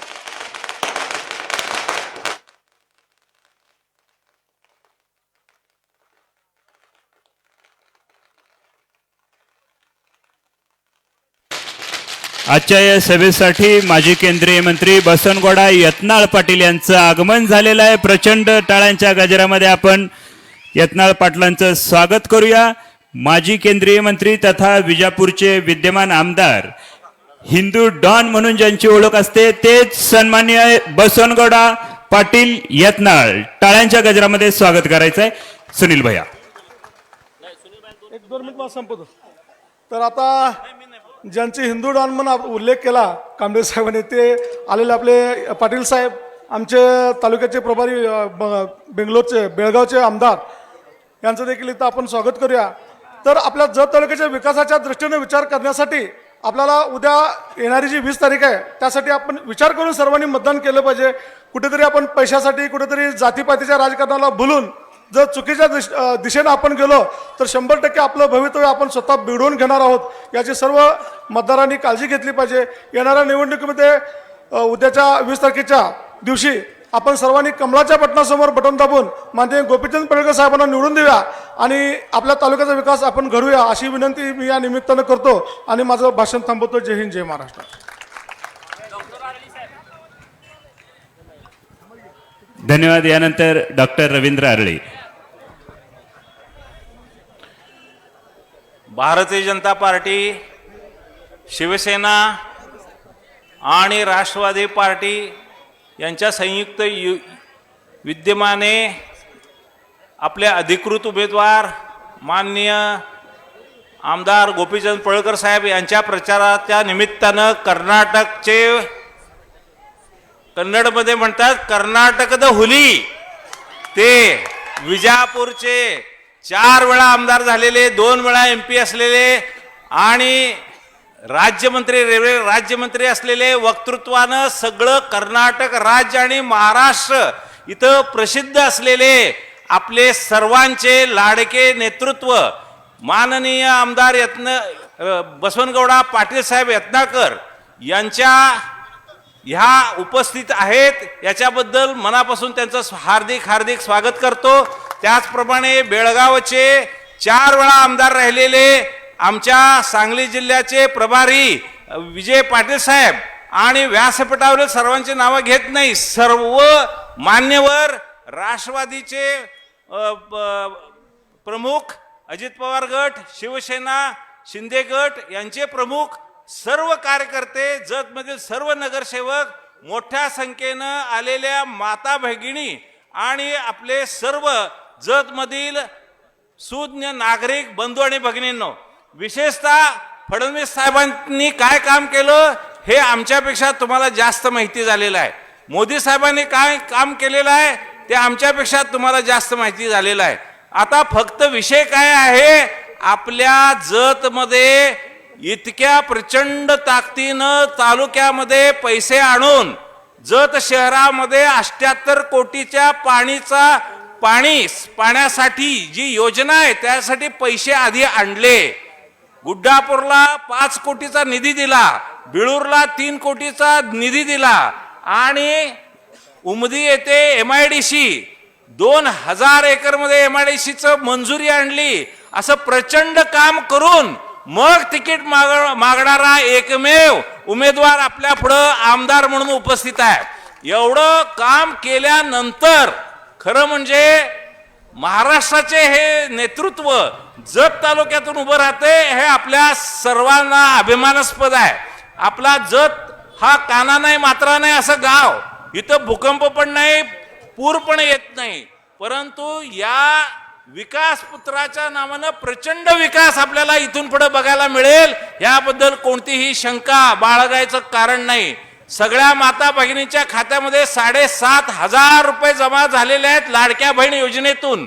लाडक्या बहिणीमुळं प्रत्येक बहीण आता म्हणते कुणाचंच मी ऐकायचा विषयच नाही. आता 20 तारखेला सकाळी लवकर उठून कमळाच्या चिन्हावरचं बटन दाबायचं प्रत्येक बहिणीनं मनामध्ये ठरवलेलं आहे. कारण पेशंट म्हणून बघताना माझ्याकडे येणाऱ्या प्रत्येक भगिनीला मी विचारलं तर भगिनी म्हणते हे पैसे घातलेले आहेत, हे पैसे युती शासनाचे आहेत, हे पैसे कमळाचे आहेत, आम्ही कमळ सोडून दुसऱ्याकडे बघणार सुद्धा नाही. म्हणून विक्रमी मतानं महिला आलेल्या आहेत. त्यामुळे सगळ्या महिलांचं मनापासून हार्दिक हार्दिक अभिनंदन. आणि हे 1500 रुपये नंतर 2100 रुपये होणार आहेत आणि नंतर ते किती होणार आहेत हे तुम्हाला कळणार पण नाही. इतक्या पद्धतीचं नियोजन करणार हे युती शासन निश्चित लोकांसाठी प्रचंड चांगलं काम करते. त्यामुळं आता बरेच आता वक्ते आपल्या भाषणात बोलतील, फार मी काय वेळ घेणार नाही. लक्ष्मीचा विकास झाला, लक्ष्मीच्या रूपानं तुमच्याकडं धन आलं, ही लक्ष्मी कमळावरच उभी असती. म्हणून कमळ तयार ठेवा, लक्ष्मी आपोआप घरी येईल. एवढं बोलून मी थांबतो. जय हिंद, जय महाराज.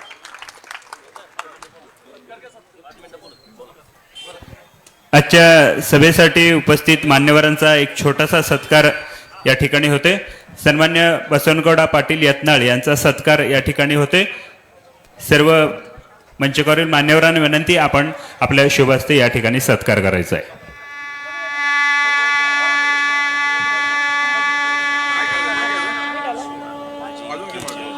माजी केंद्रीय मंत्री तथा विजापूरचे विद्यमान आमदार बसवनगौडा पाटील यत्नाळकर यांचा सन्मान होतोय. सर्व भारतीय जनता पार्टी आणि महायुतीच्या सर्व घटक पक्षांच्या वतीनं हा सत्कार संपन्न होत आहे.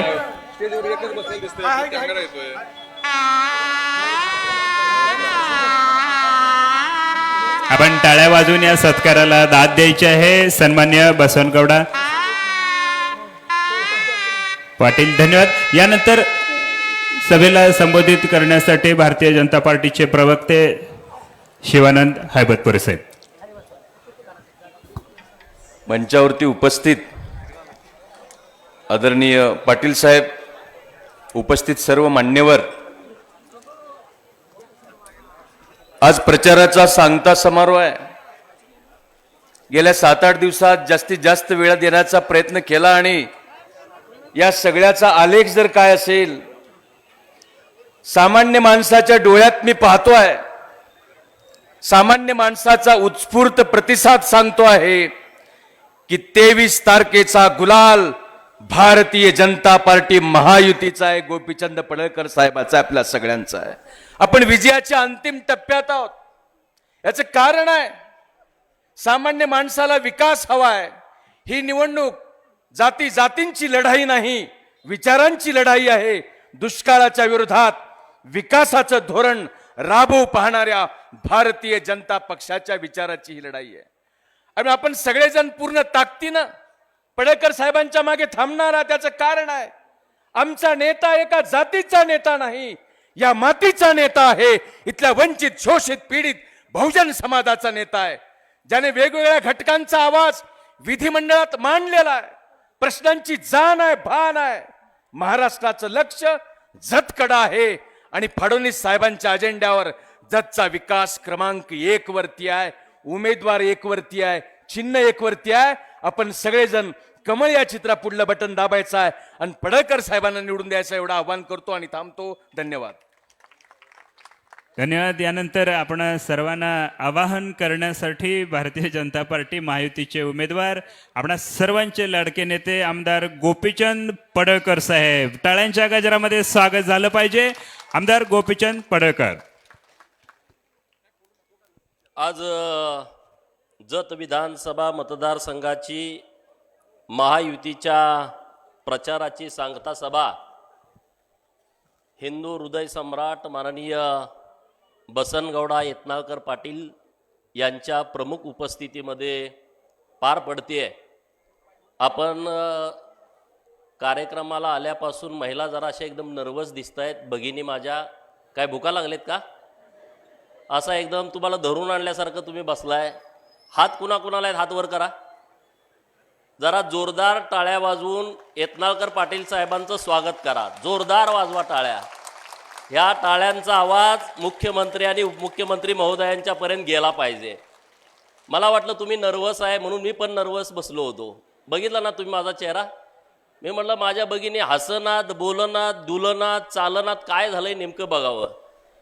व्यासपीठावरती उपस्थित भारतीय जनता पार्टीचे नेते माननीय डॉक्टर रवींद्र आरळी साहेब, माननीय जिल्हा परिषदचे माजी उपाध्यक्ष शिवाजीराव डोंगरे साहेब, माननीय सुनील भैया पवार, माननीय अप्पासाहेब नामत साहेब, माननीय सरदार पाटील, माननीय अप्पासाहेब पवार, माझे मोठे बंधू आणि माजी समाज कल्याण सभापती माननीय ब्रह्मानंद पडळकर, जिल्हा परिषदचे माजी सदस्य माननीय प्रभाकर जाधव साहेब, माननीय चंद्रशेखर गोबी साहेब, माननीय टीमू येडके, माननीय राजू यादव, माननीय परसू मोरे, माननीय इथून भिसे, माननीय चुकून नाव राहिलं आपले प्रभारी अभय पाटील साहेब जे आमदार आहेत, माननीय रमेश देशपांडे, माननीय गौतम आयवळे, जयश्री शिंदे, जयश्रीताई मोरे, पापा कुंभार, बाळाबाई मळगे, माया साळे, प्रमोद हिरवे, अतुल मोरे, नंदाताई कांबळे, हेमलता चव्हाण, सुभाष कांबळे, रवींद्र मानवर, सलीम भैया गवंडी, रिपब्लिकन पार्टी ऑफ इंडियाचे नेते माननीय संजय कांबळे साहेब, माननीय राघवेंद्र मानवर, रवींद्र मानवर, माननीय प्रकाश मोटे, सद्दा मातार, माननीय डॉक्टर प्रवीण वाघमोडे, रमजान उर्फ बंटी नदाब, विक्रमबाई ताड, बसवराज चव्हाण, किरण मामा शिंदे, रावसाहेब यादव, आप्पासाहेब पवार, संतोष मोटे, मेहबूब जातकर, ममता तेली मॅडम, माननीय कलप्पा पाचंगे, माननीय Jijabai Sankbal, Bala Kolekar, Jyotitai Gadge, Priya More, Vikas Banpatte, advocate More madam, advocate Patil madam, माननीय भीमराव देवकर. आता बरीच मंडळी आहेत. जर कुणाचं नाव चुकून राहिलं तर माफी मागतो, नाहीतर म्हणणार तुला धावतो संध्याकाळी 100 मतं वजा करतो. माननीय माझे सहकारी मित्र शिवानंद हैबतपुरे साहेब आहेत, सुरेश शिंदे सरकारांचे सगळे सहकारी इथं उपस्थित आहेत, पत्रकार मित्र आहेत. एवढ्या मोठ्या संख्येनं माझ्या भगिनी इथं उपस्थित आहेत आणि माझे भाऊ पण मोठ्या संख्येनं उपस्थित आहेत. आणि खरं तर जत शहरातले सगळे व्यापारी बांधव या सगळ्या आमच्या सांगता सभेला उपस्थित आहेत. खरं तर प्रचाराची रणधुमाळी अजून 1.5 तासानं महाराष्ट्रातली संपतेय. अख्ख्या महाराष्ट्रामध्ये धुरळा उडलाय. कोण काय म्हणतंय, कोण काय बोलतंय, सारखं टी व्हीवरती तुम्ही बघताय, सोशल मीडियामध्ये, व्हॉट्सअपवरती, फेसबुकवरती, ट्विटरवरती तुमच्या येतंय. फेसबुक कुणाकुणाचं आहे माझ्या लाडक्या बहिणीचं अकाउंट फेसबुकला? अरे वा, कुणाकुणाचे आहेत? हात वर करा, लाजू नका. बघा जमाना किती बदलला आहे. पहिलं पत्र यायचं आपण लहान असताना पत्रास, कारण की आईला नमस्कार, बाबांना नमस्कार, विनंती विशेष, मी खुशाल आहे, तुमची खुशाली कळवा, गायला कोण झाला का, म्हशीला रेडा झाला का, गाय दूध देते का, आपण पत्रात लिहायचो, बरोबर का नाही. आता जग इतक्या जवळ आलं की मी इथं बोलत असताना अख्ख्या महाराष्ट्राला माहित आहे की मी इथं काय बोलतोय. इतक्या जवळ आपण आलोय. जितके फायदे सोशल मीडियाचे आहेत तितके तोटे पण आहेत. परवा मी उमदीत बोलत असताना एक कमेंट टाकली. कमेंट काय टाकली तुम्हाला माहित आहे, अख्ख्या तालुक्यामध्ये गोंधळ उडाला. मी लगेच पोलीस स्टेशनला गेलो, तक्रार दिली आणि त्या सगळ्या प्रकरणाची शहनिशा करण्यास सांगितलं.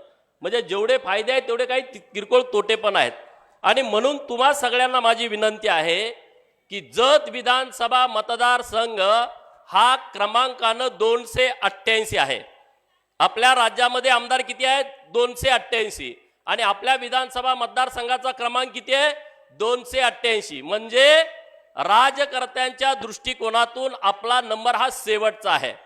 परंतु या विधानसभेच्या निवडणुकीपासून या जत मतदारसंघाची चर्चा महाराष्ट्रात सुरू आहे की नाही सुरू आहे? का सुरू? टीव्ही वरती सारखं जतचं येतंय का? पेपरमध्ये येते का? तुम्ही नुसत्या मालिकाच बघताय? बातम्या पण बघत जावा. जतचं सगळं चॅनलवरती सुरू आहे.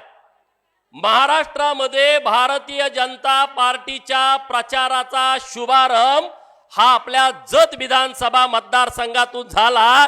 याचा अभिमान तुम्हाला आहे की नाही?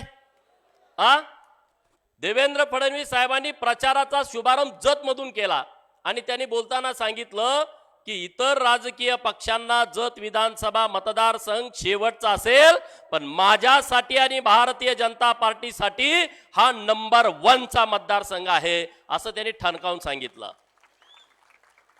मग जर महाराष्ट्रामध्ये जत विधानसभा चर्चेत नंबर 1ला असेल, माझ्या भारतीय जनता पार्टीच्या प्रचाराचा शुभारंभ जत मधून होत असेल नंबर 1ला, तर मी तुम्हाला विश्वासानं सांगतो जत विधानसभा मतदारसंघ विकासामध्ये सुद्धा नंबर 1ला आणल्याशिवाय आम्ही राहणार नाही.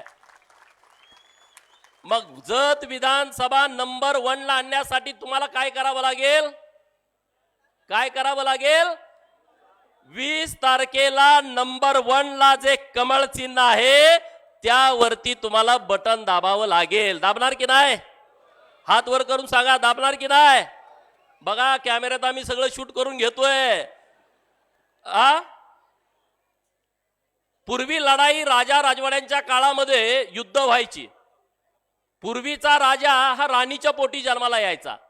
राणीच्या पोटी जो जन्माला येईल तो राजगादीवरती बसायचा, बरोबर ना? मग तो नकटा असू दे, काळा असू दे, येडा असू दे, गबाळ असू दे, तो राणीच्या पोटातनं जन्माला आलाय म्हणल्यावर तो राजा होणार, त्याचा राज्याभिषेक होणार, तो गादीवरती बसणार. पण जेव्हा आपला देश स्वतंत्र झाला आणि संविधान आलं, आताचा राजा राणीच्या पोटातनं जन्माला येत नाही, तो ईव्हीएम मशीन मधून जन्माला येतो आणि जन्माला घालणारे सगळेजण तुम्ही माझ्या समोर बसलाय.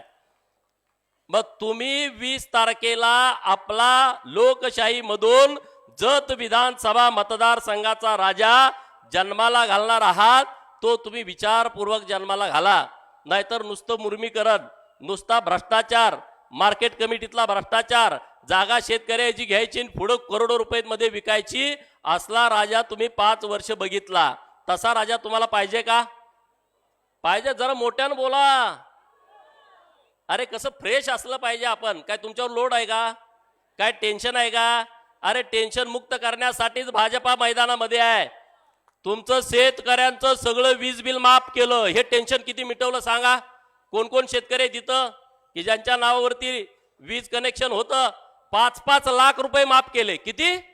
5 लाख, 3 लाख, 2 लाख सगळं माफ करून टाकलं. तुम्हाला वाटलं नुसत्या लाडक्या बहिणीला दिले का? अरे तुम्हाला 5 लाख दिलं, आता 1,500 किती महिन्याचं तुमचं माफ करून टाकलं, हिशोब करा ना. लाडक्या बहिणींपेक्षा कितीतरी पट मदत सरकारनं आपल्याला केलेली आहे. जत शहरातल्या सगळ्या लोकांना मला एक आवाहन करायचं आहे, विनंती करायची आहे. माझ्याविषयी जरा वेगवेगळ्या बातम्या इथं पसरवल्या जात आहेत की गोपीचंद गुंड आहे. ऐकलं का नाही? तुमच्या कानावर का नाही? गोपीचंद गुंडागिरी करतोय. मला बघितल्यावर तुम्हाला वाटतंय का माझ्या बहिणीनं मी गुंड आहे? वाटतंय का? माझ्या दिसण्यावर तसं वाटतंय का? आता मला चंद्रशेखर गोबी साहेबांनी पाठवलं की तुमच्या हातामध्ये बेड्या असणारा एक फोटो सोशल मीडियामध्ये फिरतोय. होय, हे खरं आहे. माझ्या हातामध्ये बेड्या असणारा फोटो सोशल मीडियामध्ये फिरतोय आणि त्याचा मला अभिमान आहे. कारण मी टेंबू योजनेचं ऑफिस फोडलं होतं शेतकऱ्याला पाणी मिळण्यासाठी आणि त्याच्या बेड्या माझ्या हातामध्ये आहेत.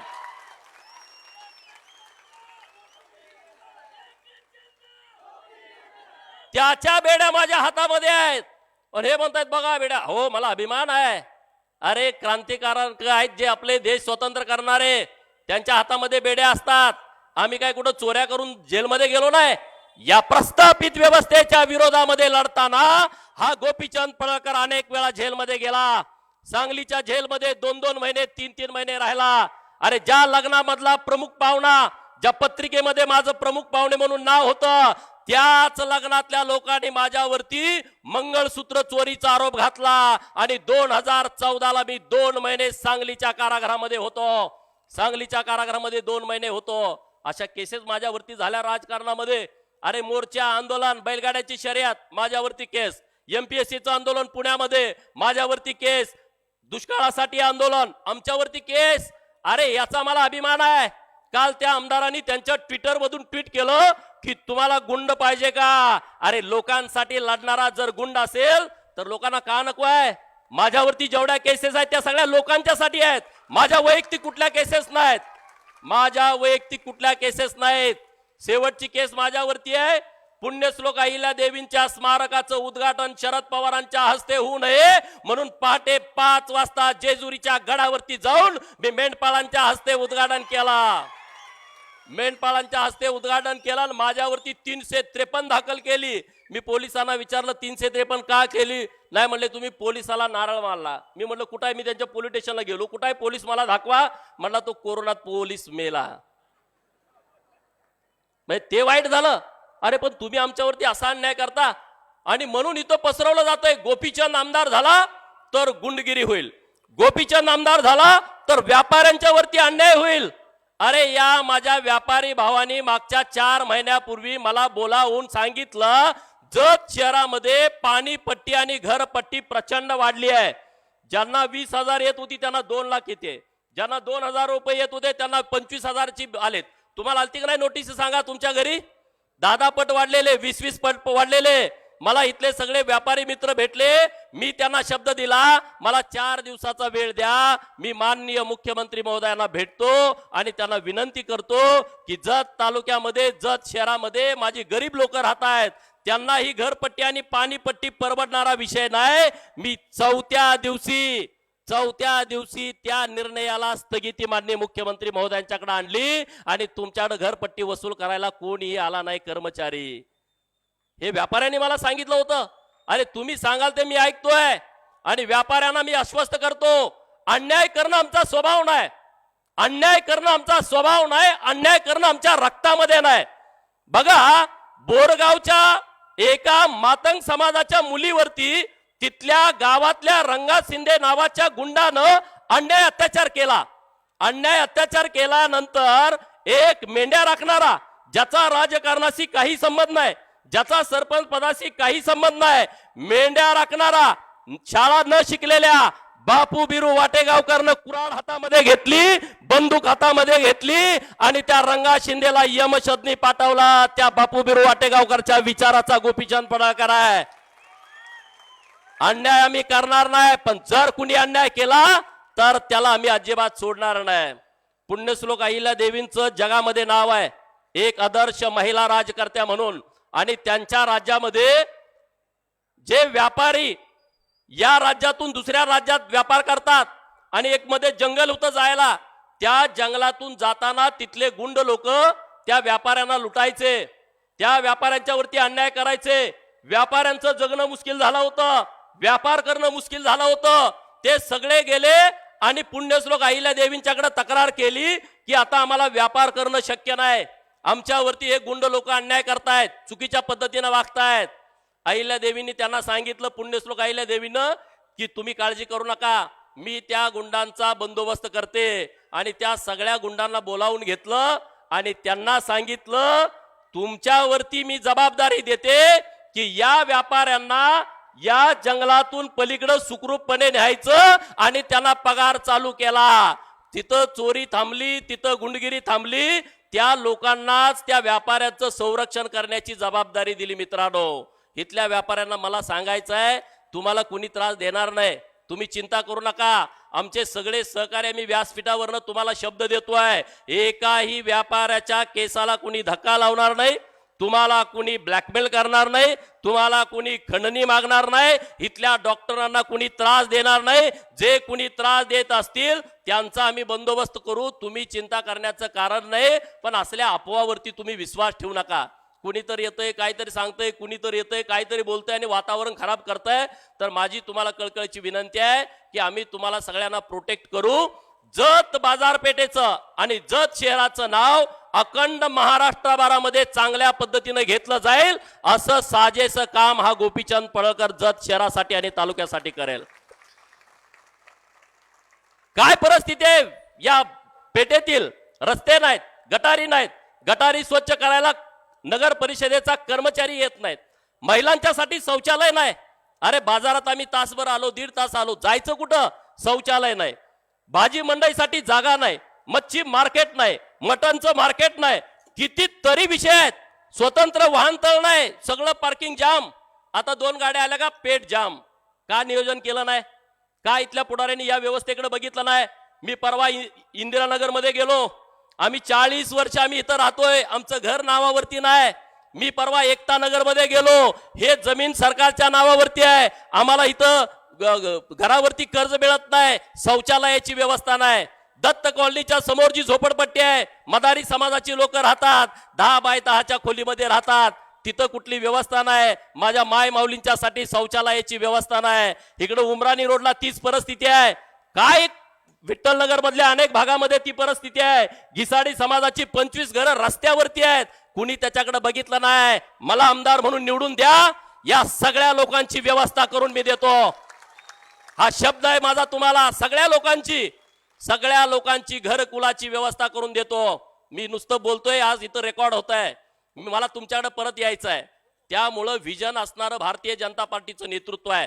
आम्ही काम करणारी लोक आहोत, आम्ही नुसती पळणारी, नुसती बोलणारी आम्ही लोक नाही आहे. तुम्हाला माझी कळकळीची विनंती आहे शहरातल्या सगळ्या मंडळींना की आज ही निवडणूक तुम्ही तुमच्या हातामध्ये घेतलेली आहेत. पुढारी माझ्या विरोधात आहेत, पुढारी माझ्यावरती खालच्या लेवलला जाऊन टीका करतायत. आता टिमूभाईने सांगितलं अपक्ष उमेदवारी का केली, कुणी केली आणि कशासाठी केली. अरे शरद पवारांचा फोन, सुप्रिया सुळेंचा फोन, जयंतरावांचा फोन गडी हरबाडून गेले. अरे ह्यांना कुणी इथं वेळ देत नव्हतं. त्या लोकांना जर राज्य लेवलचे नेते फोन करायला लागले आणि त्यांच्या गाडीत जर डिझेल भरायला लागले तर कोणी थांबल का सांगा? माझ्या नेतृत्वाने सांगितलं होतं गोपीचंद पडळकरची राहिलेली आमदारकी आम्ही तुम्हाला देतो, तुम्ही उमेदवारी अर्ज भरू नका. आता आमदारकीपेक्षा काय असतं सांगा? अरे मी पण राजकारण केलं 2006 पासून, मला 2020 झाले आमदार व्हायला. 10 वेळा जेलमध्ये गेलो, हजारो मोर्चे काढले, आंदोलन केली, तेव्हा कुठं आमदारकी मिळाली? तरी सुद्धा नाही. आणि मी तुम्हाला शहरातल्या आणि ग्रामीण तालुक्यातल्या लिंगायत समाजाला शब्द देतो, मी माननीय देवेंद्र फडणवीस साहेबांच्याकडे जाऊन भेटणार आहे. जर तुम्ही मला आमदार केलं तर माझी राहिलेली उमेदवारी जी आमदारकीची टर्म आहे ती लिंगायत समाजाला द्यावी, अशी मागणी मी माननीय देवेंद्र फडणवीस साहेबांच्याकडे करणार आहे. जर असं घडलं तर तुम्ही 1 मत दिलं तर 2 आमदार तुम्हाला मिळू शकतात. 1 मत दिलं तर तुम्हाला 2 आमदार तुम्हाला मिळू शकतात. आणि त्यामुळं तुम्ही सगळे विचारपूर्वक, काळजीपूर्वक तुम्ही आमच्या सोबत राहायला पाहिजे. आज लाडक्या बहिणी इतक्या मोठ्या संख्येने इथं उपस्थित आहेत. सगळ्यांच्या खात्यावरती लाडक्या बहिणीची मदत तुम्हाला मिळाली का? हात वर करा, मिळाली का? 7,500 रुपये मिळालं. दिवाळी या वर्षीची कशी झाली खरं सांगायचं? कानुलं, कापण्या, लाडू, चकल्या, फटाकड्या, कुणी जोडवी घेतली, कुणी पंजन घेतलं की नाही? सगळे ज्वेलर्सवाले खुश आहेत. सगळ्या लाडक्या बहिणी म्हणले आमच्याकडे आहेत. लाडकी बहीण योजना केल्याच्या नंतर राष्ट्रवादी शरद पवार गटाच्या नेत्या, महिला नेत्यांनी एक स्टेटमेंट केलं. काय केलं की 1500 रुपये मध्ये काय होतंय? 1500 रुपये मध्ये काय होतंय? काँग्रेसचा नेता म्हणला की महाविकास आघाडीचं सरकार आलं तर पहिल्यांदा लाडकी बहीण योजना बंद करू. सुनील केदार नावाचे मंत्री, नाना पटोलेच्या जवळचा माणूस कोर्टात गेला की ही लाडकी बहीण योजना बंद करा.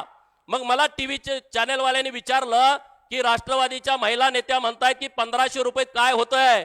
मी त्यांना उत्तर असं दिलं, मुंबईमध्ये ताज हॉटेलमध्ये बसून 1,500 रुपयाची कॉफी पिणाऱ्या, ट्रायडंट हॉटेलमध्ये बसून 1,000 रुपयाचा चहा पिणाऱ्या, जिच्या पायामध्ये 20-25 हजाराचा सँडल आहे, जिच्या डोळ्यावरती 1.5-2 लाखाचा गॉगल आहे, जिची पर्स 3-4 लाखाची आहे, तिच्या अंगावरती 5-50 हजाराची साडी आहे, तिच्यासाठी लाडकी बहीण योजना नाही आहे.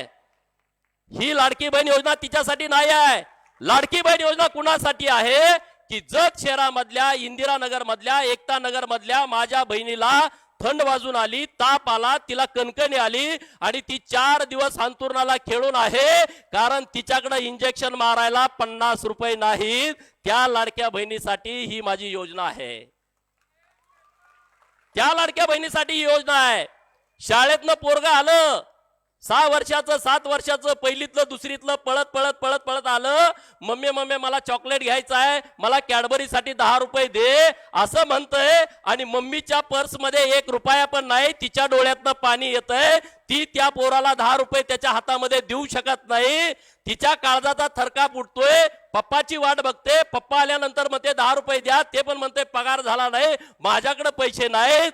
त्या लाडक्या बहिणीसाठी ही योजना आहे की आता शाळेत पोरग पळत आलं आणि ती 10 रुपये द्या म्हटलं का 20 रुपये माझी बहीण त्याच्या हातामध्ये देईल आणि तिला सन्मान मिळेल, तिला त्याचा आनंद मिळेल. मिळेल की नाही? खरं आहे का खोटं आहे सांगा? खरं आहे की नाही? मी युट्यूब चॅनेलवरती लाडक्या बहिणींच्या प्रतिक्रिया बघितल्या. त्यामधली एक बोलकी प्रतिक्रिया अशी होती, ती बहीण काय म्हटली माहिती आहे का? ती म्हणते मी रक्षाबंधनला, मी भाऊबीजेला माझ्या भावाकडे जाते, रक्षाबंधनला राखी बांधते, भाऊबीजेला ओवाळते, आणि मग माझ्या भावाची इच्छा असताना सुद्धा मी ओवाळताना माझ्या ताटामध्ये तो 500 रुपये टाकू शकत नाही. त्याची मस्त इच्छा आहे पण त्याच्या खिशात 500 रुपये नाहीत. रक्षाबंधनला गेल्यानंतर त्याला वाटतंय माझ्यासाठी चांगली साडी घ्यावी, पण त्याच्याकडे साडी घेण्यासाठी पैसे नाहीत. पण मुख्यमंत्री आणि उपमुख्यमंत्री महोदयांनी लाडकी बहीण योजना आणली. मीच भावाला ड्रेस घेऊन गेले, आईला एक साडी घेऊन गेली, लेकीला पण साडी घेऊन गेली. ही बोलकी प्रतिक्रिया माझ्या लाडक्या बहिणीची आहे. यासाठी ही योजना आणली, यासाठी ही योजना आणली आहे. अरे आपलं सरकार महिलांच्यासाठी खूप करतंय आणि मी पण करणार आहे, मी पण करणार आहे. मी काय करणार आहे? माझ्या जत शहरातल्या माझ्या बहिणीला तिच्या हाताला काम मिळालं पाहिजे. खुर्चीवरती बसून पुढे टेबल ठेवून तिला 500-1000 रुपये घरी मिळालं पाहिजेत, असा प्रोजेक्ट मला जत मध्ये आणायचा आहे. रेडीमेड टेक्सटाईल सारखा, महिला सुतगिरणी सारखा आपण आणू शकतो की नाही आणू शकत? तुम्हाला माझ्यावरती विश्वास आहे का? मी उमदीला 2000 एकरामध्ये राज्य सरकारकडून MIDC आणले. तुम्हाला कळलंय का? उमदीच्या माळावरती 2000 एकरात MIDC, सांगलीची MIDC 166 हेक्टर मध्ये आहे, म्हणजे 400 एकरात आहे. तिथं 15,000 लोक काम करतायत.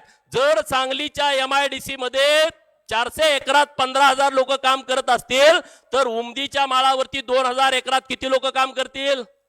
कुणाकुणाला गुणाकार चांगला येतोय? किती? 70 ते 75 हजार. अरे आपल्या जत तालुक्यामध्ये 10,000 पोरं बेरोजगार असतील आणि मी देवेंद्र फडणवीस साहेबांच्याकडून शब्द घेतलाय की त्यांनी उमदीच्या MIDC मध्ये एक आंतरराष्ट्रीय प्रकल्प दिला पाहिजे आणि तो त्यांनी मान्य केलाय.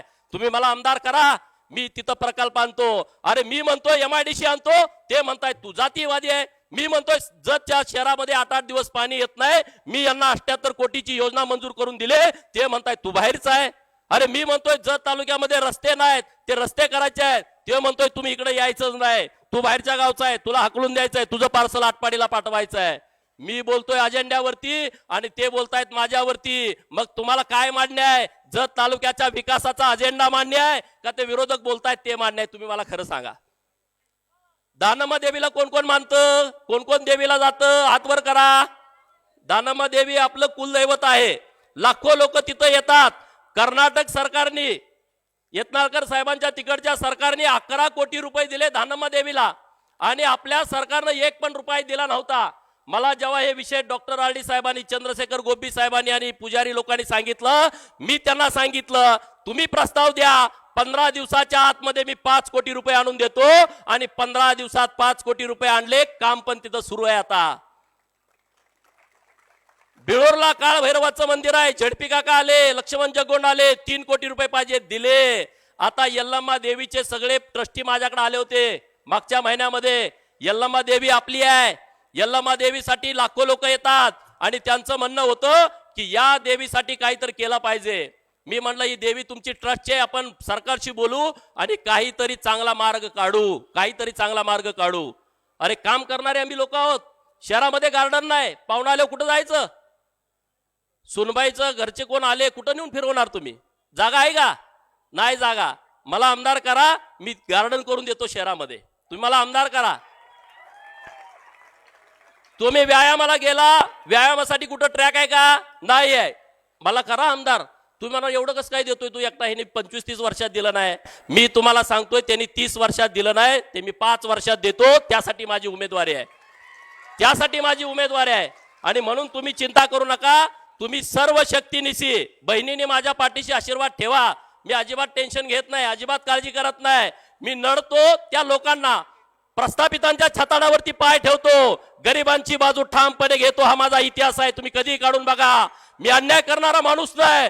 जत शहरातल्या लिंगायत समाजाला, बहुजन समाजाला, मग तो मराठा असेल, बौद्ध, चांभार, कुंभार, ढोर, नावी, साळी, तेली, कोष्टी, वंजारी, हटकार, धनगर, सनगर, रामोसी, वडार, बेडार, मुसलमान, लिंगायत, परीट, गडसी, डवरी, माकडवाला, मर्याचा गाडेवाला, कडक लक्ष्मीवाला, हे जे सगळे लोक आहेत, पिंगळा जोशी, कुडमुड्या जोशी, हे हेळवी लोक, या सगळ्या लोकांना, घिसाडी लोकांना मी शब्द देतोय, लोणाऱ्यांना शब्द देतोय. अरे मी तुमचा घरचा आणि हक्काचा माणूस आहे, मी तुमचा घरचा हक्काचा माणूस आहे. महाराष्ट्राच्या विधान परिषदेमध्ये मी या सगळ्या लोकांचे विषय लावून धरलेत. या सगळ्या लोकांना न्याय देण्याचा प्रयत्न केलाय. पोलीस पाटलांचा पगार 8,500 वाढवलाय, कोतवालांचं मानधन 7,500 वाढवलंय, अंगणवाडी सेविका ताई, मदतनीस ताई, ग्रामपंचायतचा रोजगार सेवक, आशा वर्कर, या सगळ्या लोकांचं मानधन वाढवलंय. सगळ्यांनी जर मदत केली तर निश्चितपणे आपण जत शहराचा चेहरा मोहरा बदलू शकतो. माझे नगरसेवक मित्र सगळे येत आहेत. तुम्हाला मी शब्द देतो, नगर परिषदेची निवडणूक तोंडावरती येते. विधानसभा झाल्यानंतर तुम्ही काळजी करू नका. किमान 100 कोटी रुपयाचा निधी मी उपलब्ध करून देतो या शहरासाठी. हे शहर ड्रोन शूट करून ठेवा म्हणून मी सांगितलंय. ड्रोन शूट करून ठेवा. रस्ते नाहीत, गटारी नाहीत. आणि मला 1 वर्षानं जाब विचारा, आमच्या गल्लीत रस्ता झाला नाही, तुला मोठं बोलला होता चौकामध्ये सभेमध्ये, तुम्ही मला जाब विचारा. तुमच्या गल्लीतला रस्ता, तिथलं गटारी, तिथलं गार्डन, मंदिराची सगळी सभागृह मी तुम्हाला करून देतो. कोण आजारी असेल, हृदयाचं ऑपरेशन करायचं आहे, ब्रेनचं ऑपरेशन करायचं आहे, किडनी बदलायची आहे, माझ्या ऑफिसला तुम्ही संपर्क करा. मुंबईपर्यंत तुम्हाला नेऊन तुमचा मोफत उपचार आणून करून देतो. रेशन कार्डला 5,000 रुपये मागतोय. मी आल्यानंतर ही दलाली बंद केली आहे. रेशन कार्डला 5,000 रुपये मागतोय. MSCBचं कनेक्शन मिळत नाही. सगळी दलाली चालू आहे पोलीस स्टेशनला, तहसील कार्यालयामध्ये, तिथं पंचायत समितीला. अरे या गोपीचंदला तुम्ही निवडून द्या. मी दर महिन्याला जनता दरबार भरवतो तहसील कार्यालयाच्या समोर. दर महिन्याला एका बाजूला प्रांत साहेब, तहसीलदार साहेब, सर्कल साहेब, तलाठी अण्णा साहेब, DYSP, PI साहेब, API साहेब, PSI साहेब, सगळे पंचायत समितीचे अधिकारी, आणि दुसऱ्या बाजूला माझ्या जत तालुक्यातली जनता. तुमचा कुणाचा प्रश्न आहे समोर करा, तुम्हाला समोर उत्तर मिळेल. सकाळी 11 वाजल्यापासून शेवट संध्याकाळ होईपर्यंत मी हलणार नाही, शेवटच्या माणसाचा प्रश्न मिटेपर्यंत. मग कोण दलाली कराल का? आमदार जर तिथं विचारत असेल, अधिकाऱ्यांना खडसावून विचारत असेल, माझ्या तालुक्यातल्या कुठल्या माणसाकडून 1 रुपया घ्यायचं नाही म्हणत असेल, तर कुणाची हिंमत होईल का तुमच्यावरती अन्याय करायची? सांगा तुम्ही, होईल का हिंमत? अरे माझ्या इथं भटके विमुक्ताची लोक आहेत, त्यांना जन्माचा दाखला नाही, त्यांना जातीचा दाखला मिळत नाही. सरकार म्हणतं 1961 पूर्वीचा पुरावा. अरे आमचा बाप पालात राहत होता, या गावातनं त्या गावात जात होता, जन्मला कुठं माहित नाही, मेला कुठं माहित नाही, झाला कुठं माहित नाही, त्याचा रेकॉर्ड नाही. जन्मल्यावरती ग्रामपंचायतला नोंद करते, आमच्या आईला माहित नाही, आजीला माहित नाही. कसं काय मिळेल? मला आमदार करा, तुमच्या घरी आणून त्यांना दाखला द्यायला लावतो जातीचा. मला तुम्ही आमदार करा. आणि त्यामुळे बोलण्यासारखं बरंच आहे. यत्नाळकर पाटील साहेबांना बोलायचं आहे, पण तुम्हाला माझी हात जोडून विनंती आहे, आज उद्या काही ते करू शकतात, काही करू शकतात. किती खोटं त्याला लिमिट नाही. अरे आज ते एखाद्या वेळेस गाडी दगड मारून घेतील, म्हणतील गोपीचंद मारलं, हल्ला करून घेतील, आमच्या नगरसेवकांना मारलं, कुणाच्या तरी थोबाडीत देतील, म्हणतील विठ्ठल नगर मधल्या पोरांनी मारलं. अरे काही आम्ही करत नाही. आम्ही पाया पडतोय बाबा. लोक तुम्ही शिवी दिली तर आम्ही गप्प बसतोय. मला तर किती शिव्या दिल्या तुम्ही युट्यूबला ऐकल्या का नाही? मी कुणाला काय बोललो का? कुणाला काय बोललो का? असं पहिल्यांदा घडतंय. मी पण असा साधा सुद्धा नाही, पण मी प्रस्थापितांना नडतो. शरद पवारचं डोळं लागले जतला, गोपीचंदला पाडा. जयंतराव म्हणते गोपीचंदला पाडा. अरे कसा पडणार? या लोकांनी निवडणूक हातामध्ये घेतली आहे, जनतेने निवडणूक हातामध्ये घेतली आहे. पडल का सांगा? पडल का? अरे तुम्ही मला मुंबईला सन्मानानं पाठवा. या जतचा सन्मान वाढवण्याचं काम हा गोपीचंद पडळकर करेल. उद्या माझ्या जत विधानसभा मतदारसंघातील कोणीही पोरगा मुंबईला मंत्रालयामध्ये कामाला गेला आणि अधिकाऱ्यानं त्याला विचारलं तू कुठला आहे, तो म्हटला मी 288 जतचा आहे, त्याचं काम झालं पाहिजे. असं मी काम महाराष्ट्रामध्ये करेन. असं काम मी करेन. काही चिंता करू नका. आपला सगळा ब्रँडच वेगळा करायचा आहे. MH10 सांगली, आता आपल्याला MH10 जत करायचं आहे. RTOचं ऑफिस इकडे आणायचं आहे की नाही? संस्कृतीच्या हॉटेलच्या समोर आपल्या एसटीची जागा आहे. स्टँडची जागा कशी आहे बघा ना. स्टँडची जागा आहे का? त्यात काय मला आमदार करा, 20 कोटी रुपये स्टँडला मिळवून आणून देतो आणि देखणं स्टँड तिथं बांधतो. एक ना अनेक विषय. तुम्ही म्हणणार का ह्यो सरकार आहे का? मी सरकार नाही, पण सरकारचा विश्वासू माणूस आहे. मी सरकार नाही, भारतीय जनता पार्टीचा कार्यकर्ता आहे. मी सरकार नाही, तुमचा सच्चा लोकप्रतिनिधी असणार आहे. त्यामुळे तुम्ही चिंता करू नका. मी भोले महादेवाचा भक्त आहे, मी बिरोबाचा भक्त आहे, महकुबाईचा भक्त आहे, धनमदेवीचा भक्त आहे. तुम्हाला माहित आहे भोळा शंकर एकदा पावला का त्याला हिशोब करायचा कळत नाही. तो एवढा भोळा आहे. तो मलाही पावेल आणि तुम्हालाही पावेल. तुम्ही फक्त 20 तारखेला ही लढाई आहे, विचाराची लढाई आहे. त्याला काय बंदूक भालं बरचं घेऊन जायचं नाही पहिल्यासारखं युद्धावरती. पहिलं राजे रजवाडे तलवारी घेऊन जायचे, बंदुका घेऊन जायचे, तोप गोळे घेऊन जायचे लढाईला. ही लढाई आहे ती बंदूक गोळ्याची, तलवारीची, पिस्तोलची नाही. ही लढाई आहे ती एवढ्या बोटाची आहे. तुम्ही कमळ चिन्हावरचं नुसतं बटन दाबा, पटापट आपले विरोधक घायल होऊन जातील. नुसतं इतकी ताकद आहे बाबासाहेबांनी या बोटात, इतकी ताकद दिली आहे. त्याचा योग्य वापर करा. एवढंच या निमित्तानं बोलतो आणि यत्नाळकर पाटील साहेबांना विनंती करतो त्यांनी त्यांचं मत व्यक्त करावं.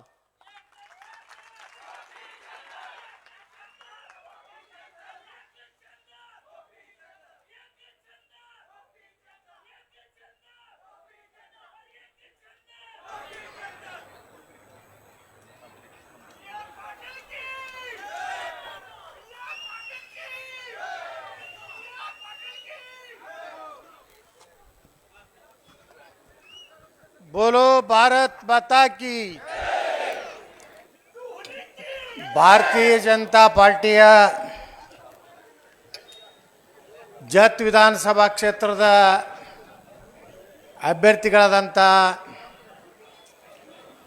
ಗೋಪೀಚಂದ್ ಅವರ ಚುನಾವಣಾ ಪ್ರಚಾರದ ವೇದಿಕೆ ಮೇಲೆ ಉಪಸ್ಥಿತರಿರುವಂಥ ನಮ್ಮ ಆತ್ಮೀಯರು, ಬೆಳಗಾವಿ ವಿಧಾನಸಭಾ ಕ್ಷೇತ್ರದ ಶಾಸಕರಾದಂಥ ಅಭಯ್ ಪಾಟೀಲ್ರವರೇ, ವೇದಿಕೆ ಮೇಲೆ ಉಪಸ್ಥಿತರಿರುವಂಥ ಎಲ್ಲ ಭಾರತೀಯ ಜನತಾ ಪಾರ್ಟಿ, ಶಿವಸೇನಾ ಹಾಗೂ RPI ಪಕ್ಷದ ಎಲ್ಲ ಮುಖಂಡರೇ,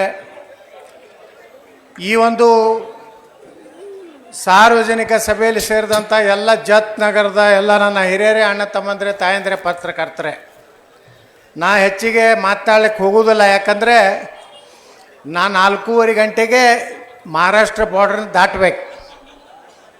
ಯಾಕಂದರೆ ಚುನಾವಣೆ ನೀತಿ ಸಂಹಿತೆ ಇರೋದ್ರಿಂದ ಈಗಾಗಲೇ ನಿಮ್ಮ ಅಭ್ಯರ್ಥಿಗಳು ನಾನು ಜತ್ ವಿಧಾನಸಭಾ ಕ್ಷೇತ್ರದಿಂದ ಆಯ್ಕೆ ಆದರೆ ಏನು ಮಾಡ್ತೀನಿ ಅನ್ನೋವಂಥದ್ದು ಎಲ್ಲ ವಿವರಗಳನ್ನು ಕೊಟ್ಟಿದ್ದಾರೆ.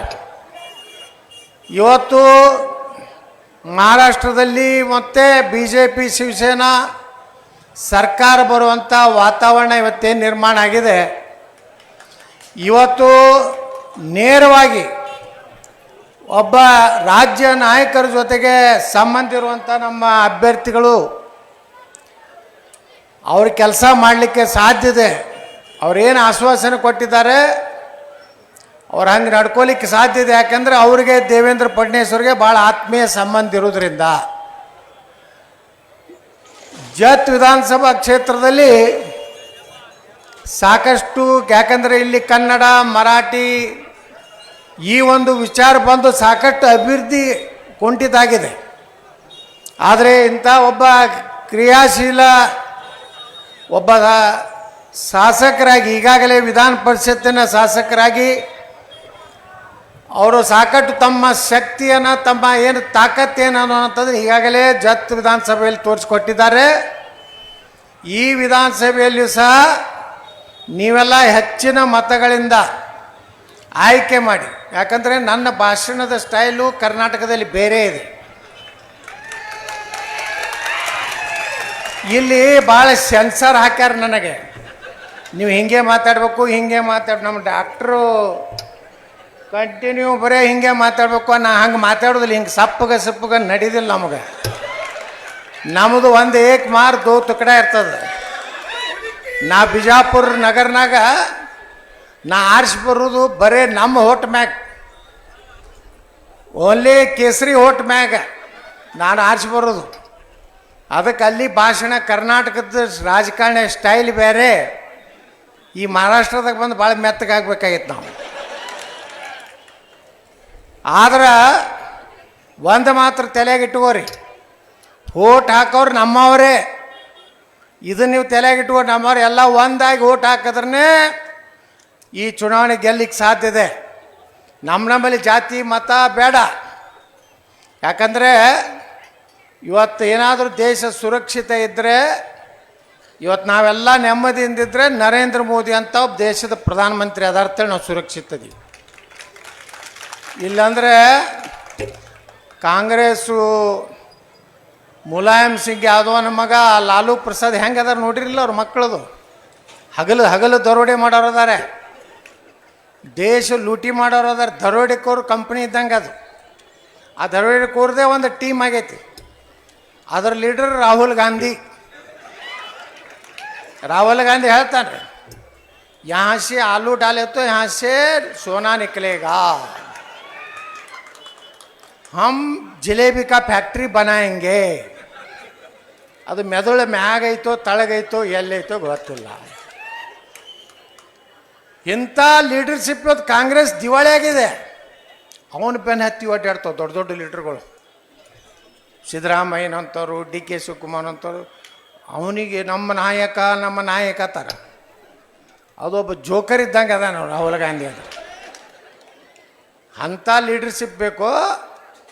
ನರೇಂದ್ರ ಮೋದಿ ಅಂಥವರು, ದೇವೇಂದ್ರ ಫಡ್ನವೀಸ್ ಅಂಥವ್ರು, ಏಕನಾಥ್ ಶಿಂದೆ ಅಂತ ಲೀಡರ್ಶಿಪ್ ಬೇಕು ಅನ್ನೋಂಥ ಚುನಾವಣೆ ಇದು. ಏನೇನು ಡೆವಲಪ್ಮೆಂಟ್ ಮಾಡಿದ್ದಾರೆ, ಕರೆಂಟ್ ಸೂಟು, ಅಲ್ಲಿದಿಂದ ಏನು ಲಾಡ್ಕಿ ಬಹನ್, ಅವನ್ನ ಮರಾಠಿ ಬರೋದಿಲ್ಲ ಪಕ್ಕ ನಮ್ಗೆ. ಅಕ್ಕರೆಯ ತಂಗಿ ತಿಳಿತೈತಿಲ್ಲ, ಕನ್ನಡ ನಮ್ಮದು, ನಮ್ಗೆ ಮರಾಠಿ ಬರೋದಿಲ್ಲ. ಆದ್ರೆ ನೀವು ಜತ್ ತಾಲೂಕದಾಗ ಕನ್ನಡದವ್ರೆ ಭಾಳ ಅದೇರಿ.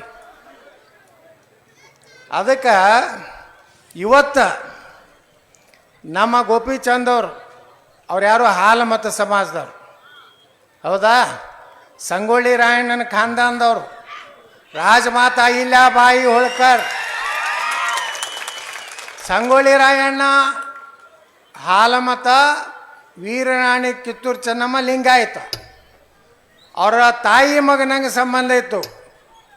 ನಮ್ಮಲ್ಲೆಲ್ಲ ನೀವು ದನಗರ ಹತ್ತೀರಿ, ನಾವೆಲ್ಲ ಹಾಲಮತ ಆಯ್ತೀವಿ ಕರ್ನಾಟಕದಾಗ. ಇವತ್ತು ಅವರಿಗೆ ಅವಕಾಶ ಸಿಕ್ಕಿದೆ. ಒಬ್ಬ ರಾಜ್ಯದ ನಾಯಕ ಆಗಿ ನಾಳೆ ನೀವು ಆರಿಸಿ ಕಳಿಸಿದ್ರೆ ಅಂದರೆ ನನಗೆ ಅನ್ನಿಸ್ತದೆ ಅವ್ರು ಗ್ಯಾರಂಟಿ ಮಂತ್ರಿ ಆಗ್ತಾರತ್ತ ಅನ್ನಿಸ್ತದೆ. ಯಾಕಂದ್ರೆ ಆ ಸಮಾಜನಾಗ ಒಬ್ಬರು ಬೇಕಲ್ಲ, ನೇತಾ ಯಾರು ಅದಾರ ಮಹಾರಾಷ್ಟ್ರದಾಗ, ಇಟ್ಟು ಸ್ಟ್ರಾಂಗ್ ಒಬ್ಬ ಬೇಕು. ಅದಕ್ಕೆ ನಮ್ಮ ಪಾರ್ಟಿ ಭಾಳ ವಿಚಾರ ಮಾಡಿ ಜತ್ ವಿಧಾನಸಭಾ ಕ್ಷೇತ್ರದಲ್ಲಿ ಏನು ಅಭಿವೃದ್ಧಿ ಆಗಿಲ್ಲ ನೋಡ್ರಿ. ಭಾಳ ಸಲ ನಾವು ಜತ್ತದ ಮಹಾರಾಷ್ಟ್ರದವರು ನಾವು ಕರ್ನಾಟಕಕ್ಕೆ ಬರ್ತೀನಿ ಅಂತಾರೆ, ಇಲ್ಲಿ ಬೇಡತ್ತಾರೆ, ಇದು ನಡೆದಿರ್ತಾವೆ. ನೀವು ನೋಡ್ರಿ ರಗಡೆ ಇಲ್ಲಿ ನಾವು, ಯಾಕಂದ್ರೆ ನಾವು ಎಲ್ಲೇ ಮಗ್ಗಲ್ ನನ್ನ ಕಾನ್ಸ್ಟಿಟ್ಯೂನ್ಸಿ ಇಲ್ಲಿದು ಹೋದ ಮ್ಯಾಗ ಬಬಲೇಶ್ವರ ಚಾಲು ಆಗ್ತದೆ. ಬಬಲೇಶ್ವರ ನಂತರ ನಮ್ಮದು ಬಿಜಾಪುರ ಸಿಟಿ. ನಮಗೆಲ್ಲ ಇಲ್ಲಿ ಜತ್ ಬಾರ್ಡ್ರ್ ಏನಿದೆ ಎಲ್ಲ ಕಡೆನೂ ಮುಂಜಾನೆ ನಾನು ಸಂಕಕ್ಕೆ ಹೋಗಿದ್ದೆ, ಈಗ ಬೀಳೂರಿಗೆ ಹೋಗಿದ್ದೆ.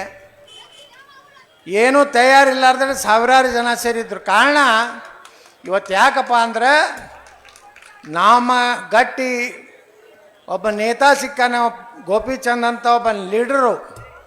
ಇಂಥವ್ರು ಆರಿಸಿ ಬಂದ್ರೆ ಯಾವಾಗಲೂ ಲೀಡ್ರ್ 2 ಟೈಪ್ ಇರಬೇಕು, 3ನೇ ಟೈಪ್ ಲೀಡ್ರ್ ಇರಬಾರ್ದು. 2 ಟೈಪ್ ಅಂದ್ರೆ ಡೈರೆಕ್ಟ್ ಸೆಂಟ್ರಲ್ ಲೀಡರ್ಶಿಪ್ ದೋಸ್ತಿ ಇರಬೇಕು, ಸ್ಟೇಟ್ನವ್ರಿಗೆ ಇರಬೇಕು, ಕೆಲಸ ಆಗ್ತಾವೆ. ಇಲ್ಲಕಂದ್ರೆ ನನ್ನಂಗೆ ಜಗಳ ತೆಗೆದು ಕೆಲಸ ಮಾಡ್ಕೊಳ್ಬೇಕು. ನಾವೆಲ್ಲ ಕರ್ನಾಟಕದಾಗ ಹಾಗೆ ಮಾಡ್ತೀನಿ, ಯಾರಿಗೂ ಅನ್ಸೋದಿಲ್ಲ. ಯಡಿಯೂರಪ್ಪಗೆ ಅನ್ಸೋದಿಲ್ಲ, ಬಾಮ್ ಆಗಿದೆ, ಕೆಲಸ ಮಾಡಿರಿ ಊಟದ ಕತ್ತಿ ಹೇಳ್ಬೇಡ ನಡಿ, ನಂದೇನದ ನಾನು ಮತಕ್ಷೇತ್ರದ ಕೆಲಸ ಮಾಡ್ತೇನೆ. ಅವರು ಕಿರಿಕಿರಿ ಬೇಡ, ಮೊದಲು ಬಂದಾನಂದ್ರೆ ಮಾಡಿ ಕಳಿಸ್ಬಿಡ್ತಾರೆ. ಹಂಗಾರೆ ಬೇಕು. ಇಲ್ಲಕಂದ್ರೆ ಗೋಪಿಚಂದ್ ಅವ್ರಂಗೆ ಫಡ್ನೀಸ್ರು ನೋಡ ಚಲೋ ಐತೆ, ಅವರೆಲ್ಲ ಹೇಳಿದ್ರು ಯಾವ್ಯಾವ ಸ್ಕೀಮು ಏನೇನು ಯೋಜನೆ ಮಾಡ್ತೀನಿ ಅನ್ನೋವಂಥದ್ದು. ನಾನೇನೇ ಸುಭಾಷ್ ದೇಶ್ಮುಖ್ರು ದಕ್ಷಿಣ ಸೋಲಾಪುರ ಪ್ರಚಾರಕ್ಕೆ ಹೋಗಿದ್ದೆ. ಅಲ್ಲಿ ಜನ ಹೇಳಕತ್ತಿದ್ರು ನಮ್ಮ ಸುಭಾಷ್ ದೇಶ್ಮುಖ್ರ ಬಗ್ಗೆ. ಇಡೀ ಕಾನ್ಸ್ಟಿಟ್ಯೂನ್ಸಿ ಒಳಗೆ ಏನೂ ಕೆಲಸ ಉಳಿದಿಲ್ಲ, 100% ಇವತ್ತು ನಮ್ಮ MLA ಮಾಡಿದ್ದಾರೆ. ಅಂಥವ್ನು ನಾವು ಹೆಂಗೆ ಅಲ್ಲಿ 4 ಲಿಂಗಾಯತರು ನಿಂತಾರೆ. ನಾ ಹೇಳ್ದೆ, ಈ 4 ಲಿಂಗಾಯತರು 8 ಸಾವಿರ ತೊಗೋತಾರೆ, ಎಲ್ಲರೂ ಬೀಳ್ತಾರೆ, ಸುಭಾಷ್ ದೇಶ್ಮುಖ್ ಆರಿಸಿ ಬರ್ತಾರೆ. ಇವಾಗ ಕಾಂಪಿಟೇಷನ್ ಮ್ಯಾಗ ಬಂದಿರ್ತಾರೆ. ಇನ್ನೊಬ್ಬರು ಅದು ಎಂದೂ ಮಂದ್ಯಾಗ ಬರಲಾರ್ದವರು ಒಬ್ರು ದೊಡ್ಡ ಶ್ರೀಮಂತರು ನಿಂತಾರೆ. ರಾಜಕಾರಣ ಬೇರೆ, ಅವರು ಏನಂತೀವಲ್ಲ ಭೂಮಿ ಪುತ್ರ ಅಂತ ಕರಿತೀವಿ, ತಳಗೆ ಏನದ ಗಟ್ಟಿರ್ಬೇಕು. ಇವತ್ತು ಹೇಳ್ತಾರೆ BJP ಅಂದ್ಕೊಳ್ಳೇ ಸಂವಿಧಾನ ಚೇಂಜ್ ಮಾಡ್ತಾರೆ, ಅದು ಮಾಡ್ತಾರೆ ಅಂತೇಳಿ. ನಮ್ಮ ರಾಹುಲ್ ಗಾಂಧಿ ನೋಡ್ರಿಲ್ಲ, ಒಂದು ಪುಕ್ಕ ಹಿಡ್ಕೊಂಡು ಹೇಳತ್ತಾನ, ಒಳಗೇನು ಕಾಗದನೇ ಇಲ್ಲ, ಅದು ಭಾರತಕ್ಕೆ ಸಂವಿಧಾನ ಅಂತೇಳಿ. ಅದ್ರಾಗ 8 ಪೇಜ್ ಅದಂತೂ ಗುರ್ತಿಲ್ಲ. ಬಾಬಾ ಸಾಹೇಬ್ ಅಂಬೇಡ್ಕರ್ ಅವ್ರು ಏನು ಬರೆದಾರ್ಥ ಗುರ್ತಿಲ್ಲ, ಏನೂ ಇಲ್ಲ. ಅದು ತಲೆ ಇದ್ರೆ ಬುಕ್ ಓದಬೇಕಲ್ಲ. ಅವ್ರು ಹೇಳ್ತಾರೆ BJP ಬಂದ್ರೆ ಸಂವಿಧಾನ ಬದಲಾವಣೆ, ಸಂವಿಧಾನ ಬದಲಾವಣೆ. ಇವತ್ತು ಜಮ್ಮು ಕಾಶ್ಮೀರ್ನಾಗ SC ST ಜನಾಂಗದವರು ನೌಕರಿ ರಿಸರ್ವೇಷನ್ ಇರಲಿಲ್ಲ, ಗ್ರಾಮ ಪಂಚಾಯತಿ ರಿಸರ್ವೇಷನ್ ಇರಲಿಲ್ಲ, MLA ರಿಸರ್ವೇಷನ್ ಇರಲಿಲ್ಲ, MP ರಿಸರ್ವೇಷನ್ ಇರಲಿಲ್ಲ. ಬಾಬಾ ಸಾಹೇಬ್ ಅಂಬೇಡ್ಕರ್ ಅವರು ಆ ಆರ್ಟಿಕಲ್ 370 370 ಏನು ಕಲಂ ಇತ್ತಲ್ಲ, ಅದನ್ನು ಮನಸ್ಸಿರಲಿಲ್ಲ ಅವರಿಗೆ, ಅದನ್ನು ಕೊಡಬೇಡ್ದು. ಎಲ್ಲ ಇಡೀ ದೇಶದಲ್ಲಿ ಒಂದೇ ಕಾನೂನು ಇರ್ಬೇಕಂತ ಬಾಬಾ ಸಾಹೇಬ್ ಹೇಳ್ತಿದ್ರು. ಆದರೆ ನೆಹರು ಮತ್ತು ಫಾರೂಕ್ ಅಬ್ದುಲ್ಲಾನ ಅಪ್ಪ ಶೇಖ್ ಅಬ್ದುಲ್ಲಾ ಇವರಿಬ್ಬರು ಕೂಡಿ 370 ಕೊಟ್ಟರಲ್ಲಿ. ಯಾವಾಗ ನರೇಂದ್ರ ಮೋದಿಯವರು ಈ ದೇಶದ ಪ್ರಧಾನಮಂತ್ರಿ ಆದರೂ ಅಲ್ಲವ್ರು ಹೇಳ್ತಿದ್ರು, ಅಲ್ಲಿ ಲೀಡರ್ಗಳು, ಒಂದು ವೇಳೆ 370 ನೀವೇನಾದ್ರೂ ತೆಗೆದ್ರೆ ಒಂದು ಹಿಂದೂಸ್ತಾನ್ ಜೆಂಡಾ ಹಾರಿಗೊಡುದಿಲ್ಲ ಅಂತ ಹೇಳ್ತಿದ್ರು. ಕಲ್ಲೋಗಿ ಅವ್ರು ತಯಾರಿದ್ರಲ್ಲಿ. ಆದರೆ ಇವತ್ತು ನರೇಂದ್ರ ಮೋದಿಯವರು ಆ 370 ತೆಗೆದ ಮ್ಯಾಗ ಇವತ್ತು ಮೊನ್ನೆ ಚುನಾವಣೆ ಆಯ್ತಲ್ಲಿ ಜಮ್ಮು ಕಾಶ್ಮೀರದು, 5 ಮಂದಿ SC ಜನಾಂಗದವರು ಇವತ್ತು MLA ಆಗ್ಲಿಕ್ಕೆ ಸಾಧ್ಯ ಆಯಿತು. ಇವತ್ತೆಲ್ಲ ಸರ್ಕಾರಿ ನೌಕರದವ್ರಿಗೆ ದಲಿತರಿಗೆ ಮೀಸಲಾತಿ ಸಿಕ್ತು. ಹಾಗಾದ್ರೆ BJP ಬಂದ್ರೆ ನಾವೇನು ಸಂವಿಧಾನ ಚೇಂಜ್ ಮಾಡೀವನ್ರಿ ಇಷ್ಟು ದಿವಸ? ಯಾವ್ದಾರು ಹೇಳ್ರಿ, ಸುಮ್ಮನೆ ಹೇಳ್ತಾರೆ ಸಂವಿಧಾನ ಬಚಾವೋ ಸಂವಿಧಾನ ಬಚಾವೋ. ಸಂವಿಧಾನ ಬಚಾವೋ ಅಂತ ಅಲ್ಲವ್ರು, ಹಮ್ಕೋ ಬಚಾವೋ ಅಂತ ನಗದು. ನಾವೆಲ್ಲ ಲೂಟಿ ಮಾಡೀವಿ, ಸಾವಿರಾರು ಕೋಟಿ ರೂಪಾಯಿ ಮಾಡೀವಿ. ನರೇಂದ್ರ ಮೋದಿ ಇನ್ನೊಂದು ಸಲ 300 ಕೊಟ್ಬಿಟ್ರೆ ನಮ್ಮನ್ನೆಲ್ಲ ಜೈಲಿಗೆ ಕಳಿಸ್ತಾರೆ ಅಂತೇಳಿ ಎಲ್ಲ ಕಳ್ಳರು, ಹಿಂದೂಸ್ತಾನದ ಕಳ್ಳರು ಎಲ್ಲ ಒಂದು ಪಾರ್ಟಿ. ನೋಡಿದ್ರಲ್ಲೇ ಮಮತಾ ಬ್ಯಾನರ್ಜಿ, ಶರದ್ ಪವಾರ್, ಅಖಿಲೇಶ್ ಯಾದವ್, ಲಾಲು ಪ್ರಸಾದ್, ಉಮರ್ ಅಬ್ದುಲ್ಲಾ, ಮತ್ತು ಯಾರೀ ಎಲ್ಲ DMK ಎಲ್ಲರೂ ಯಾಕೆ ಒಂದಾಗ್ಯಾರ ಅಂದರೆ ದೇಶ ಉದ್ಧಾರ ಮಾಡಲಿಕ್ಕಲ್ಲ, ಲೂಟಿ ಮಾಡಿ ಇದ್ದಂಥ ಗಂಟು ಉಳಿಸೋಲಿಕ್ಕೆ ಒಂದಾಗ್ಯಾರ. ಮತ್ತು ಎಲ್ಲ ಡೂಪ್ಲಿಕೇಟು.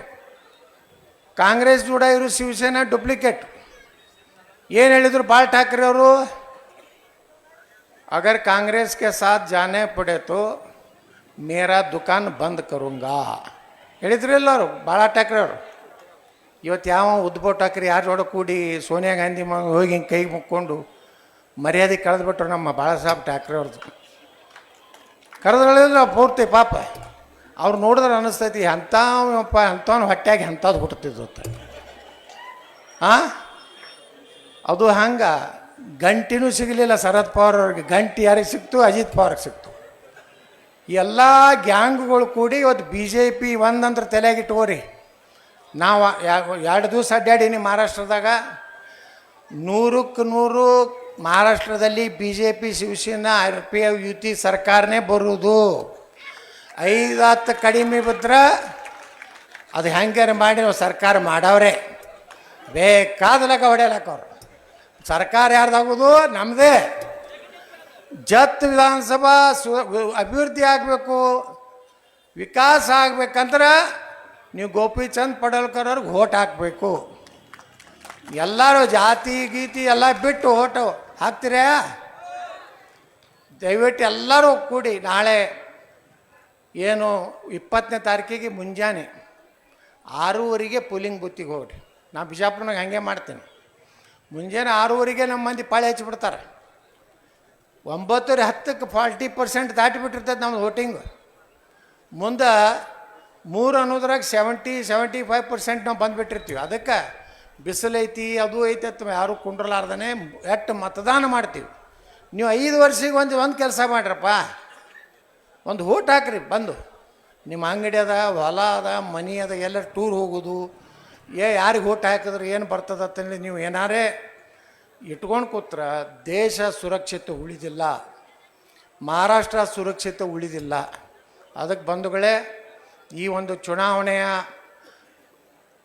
ಏನು ವಿಧಾನಸಭೆಯಲ್ಲಿ ನಮ್ಮ ಅಭ್ಯರ್ಥಿಯನ್ನು ಗೆಲ್ಲಿಸ್ರಿ. ನೀವೆಲ್ಲ ಗಟ್ಟಿಯಾಗ್ರಿ. निश्चित तौर पर ನಾನು ಇವ್ರಿಗೆ ಹೇಳ್ತೇನೆ, ಪಡೋಳ್ಕರ್ ಅವ್ರಿಗೆ, जो हमको लिंगायत का एक बहुत बड़ा डिमांड है इधर, आप आमदार होने के बाद एक लिंगायत को विधान परिषद को भेज देने का आप वादा करना चाहिए. ये एक बहुत इधर लिंगायत समुदाय का बहुत बड़ा एक डिमांड है. पूरे मुझे विश्वास है पूरे लिंगायत आपके साथ रहेंगे, क्योंकि हम संगोली रायಣ್ಣ चन्नम्मा का, हम वीर रानी कित्तूर चन्नम्मा का खानदान है, आप संगोली रायಣ್ಣ का खानदान है. हम दोनों मिल गए तो कुछ भी नहीं बिगड़ सकता. ಹೌದಲ್ರಿ?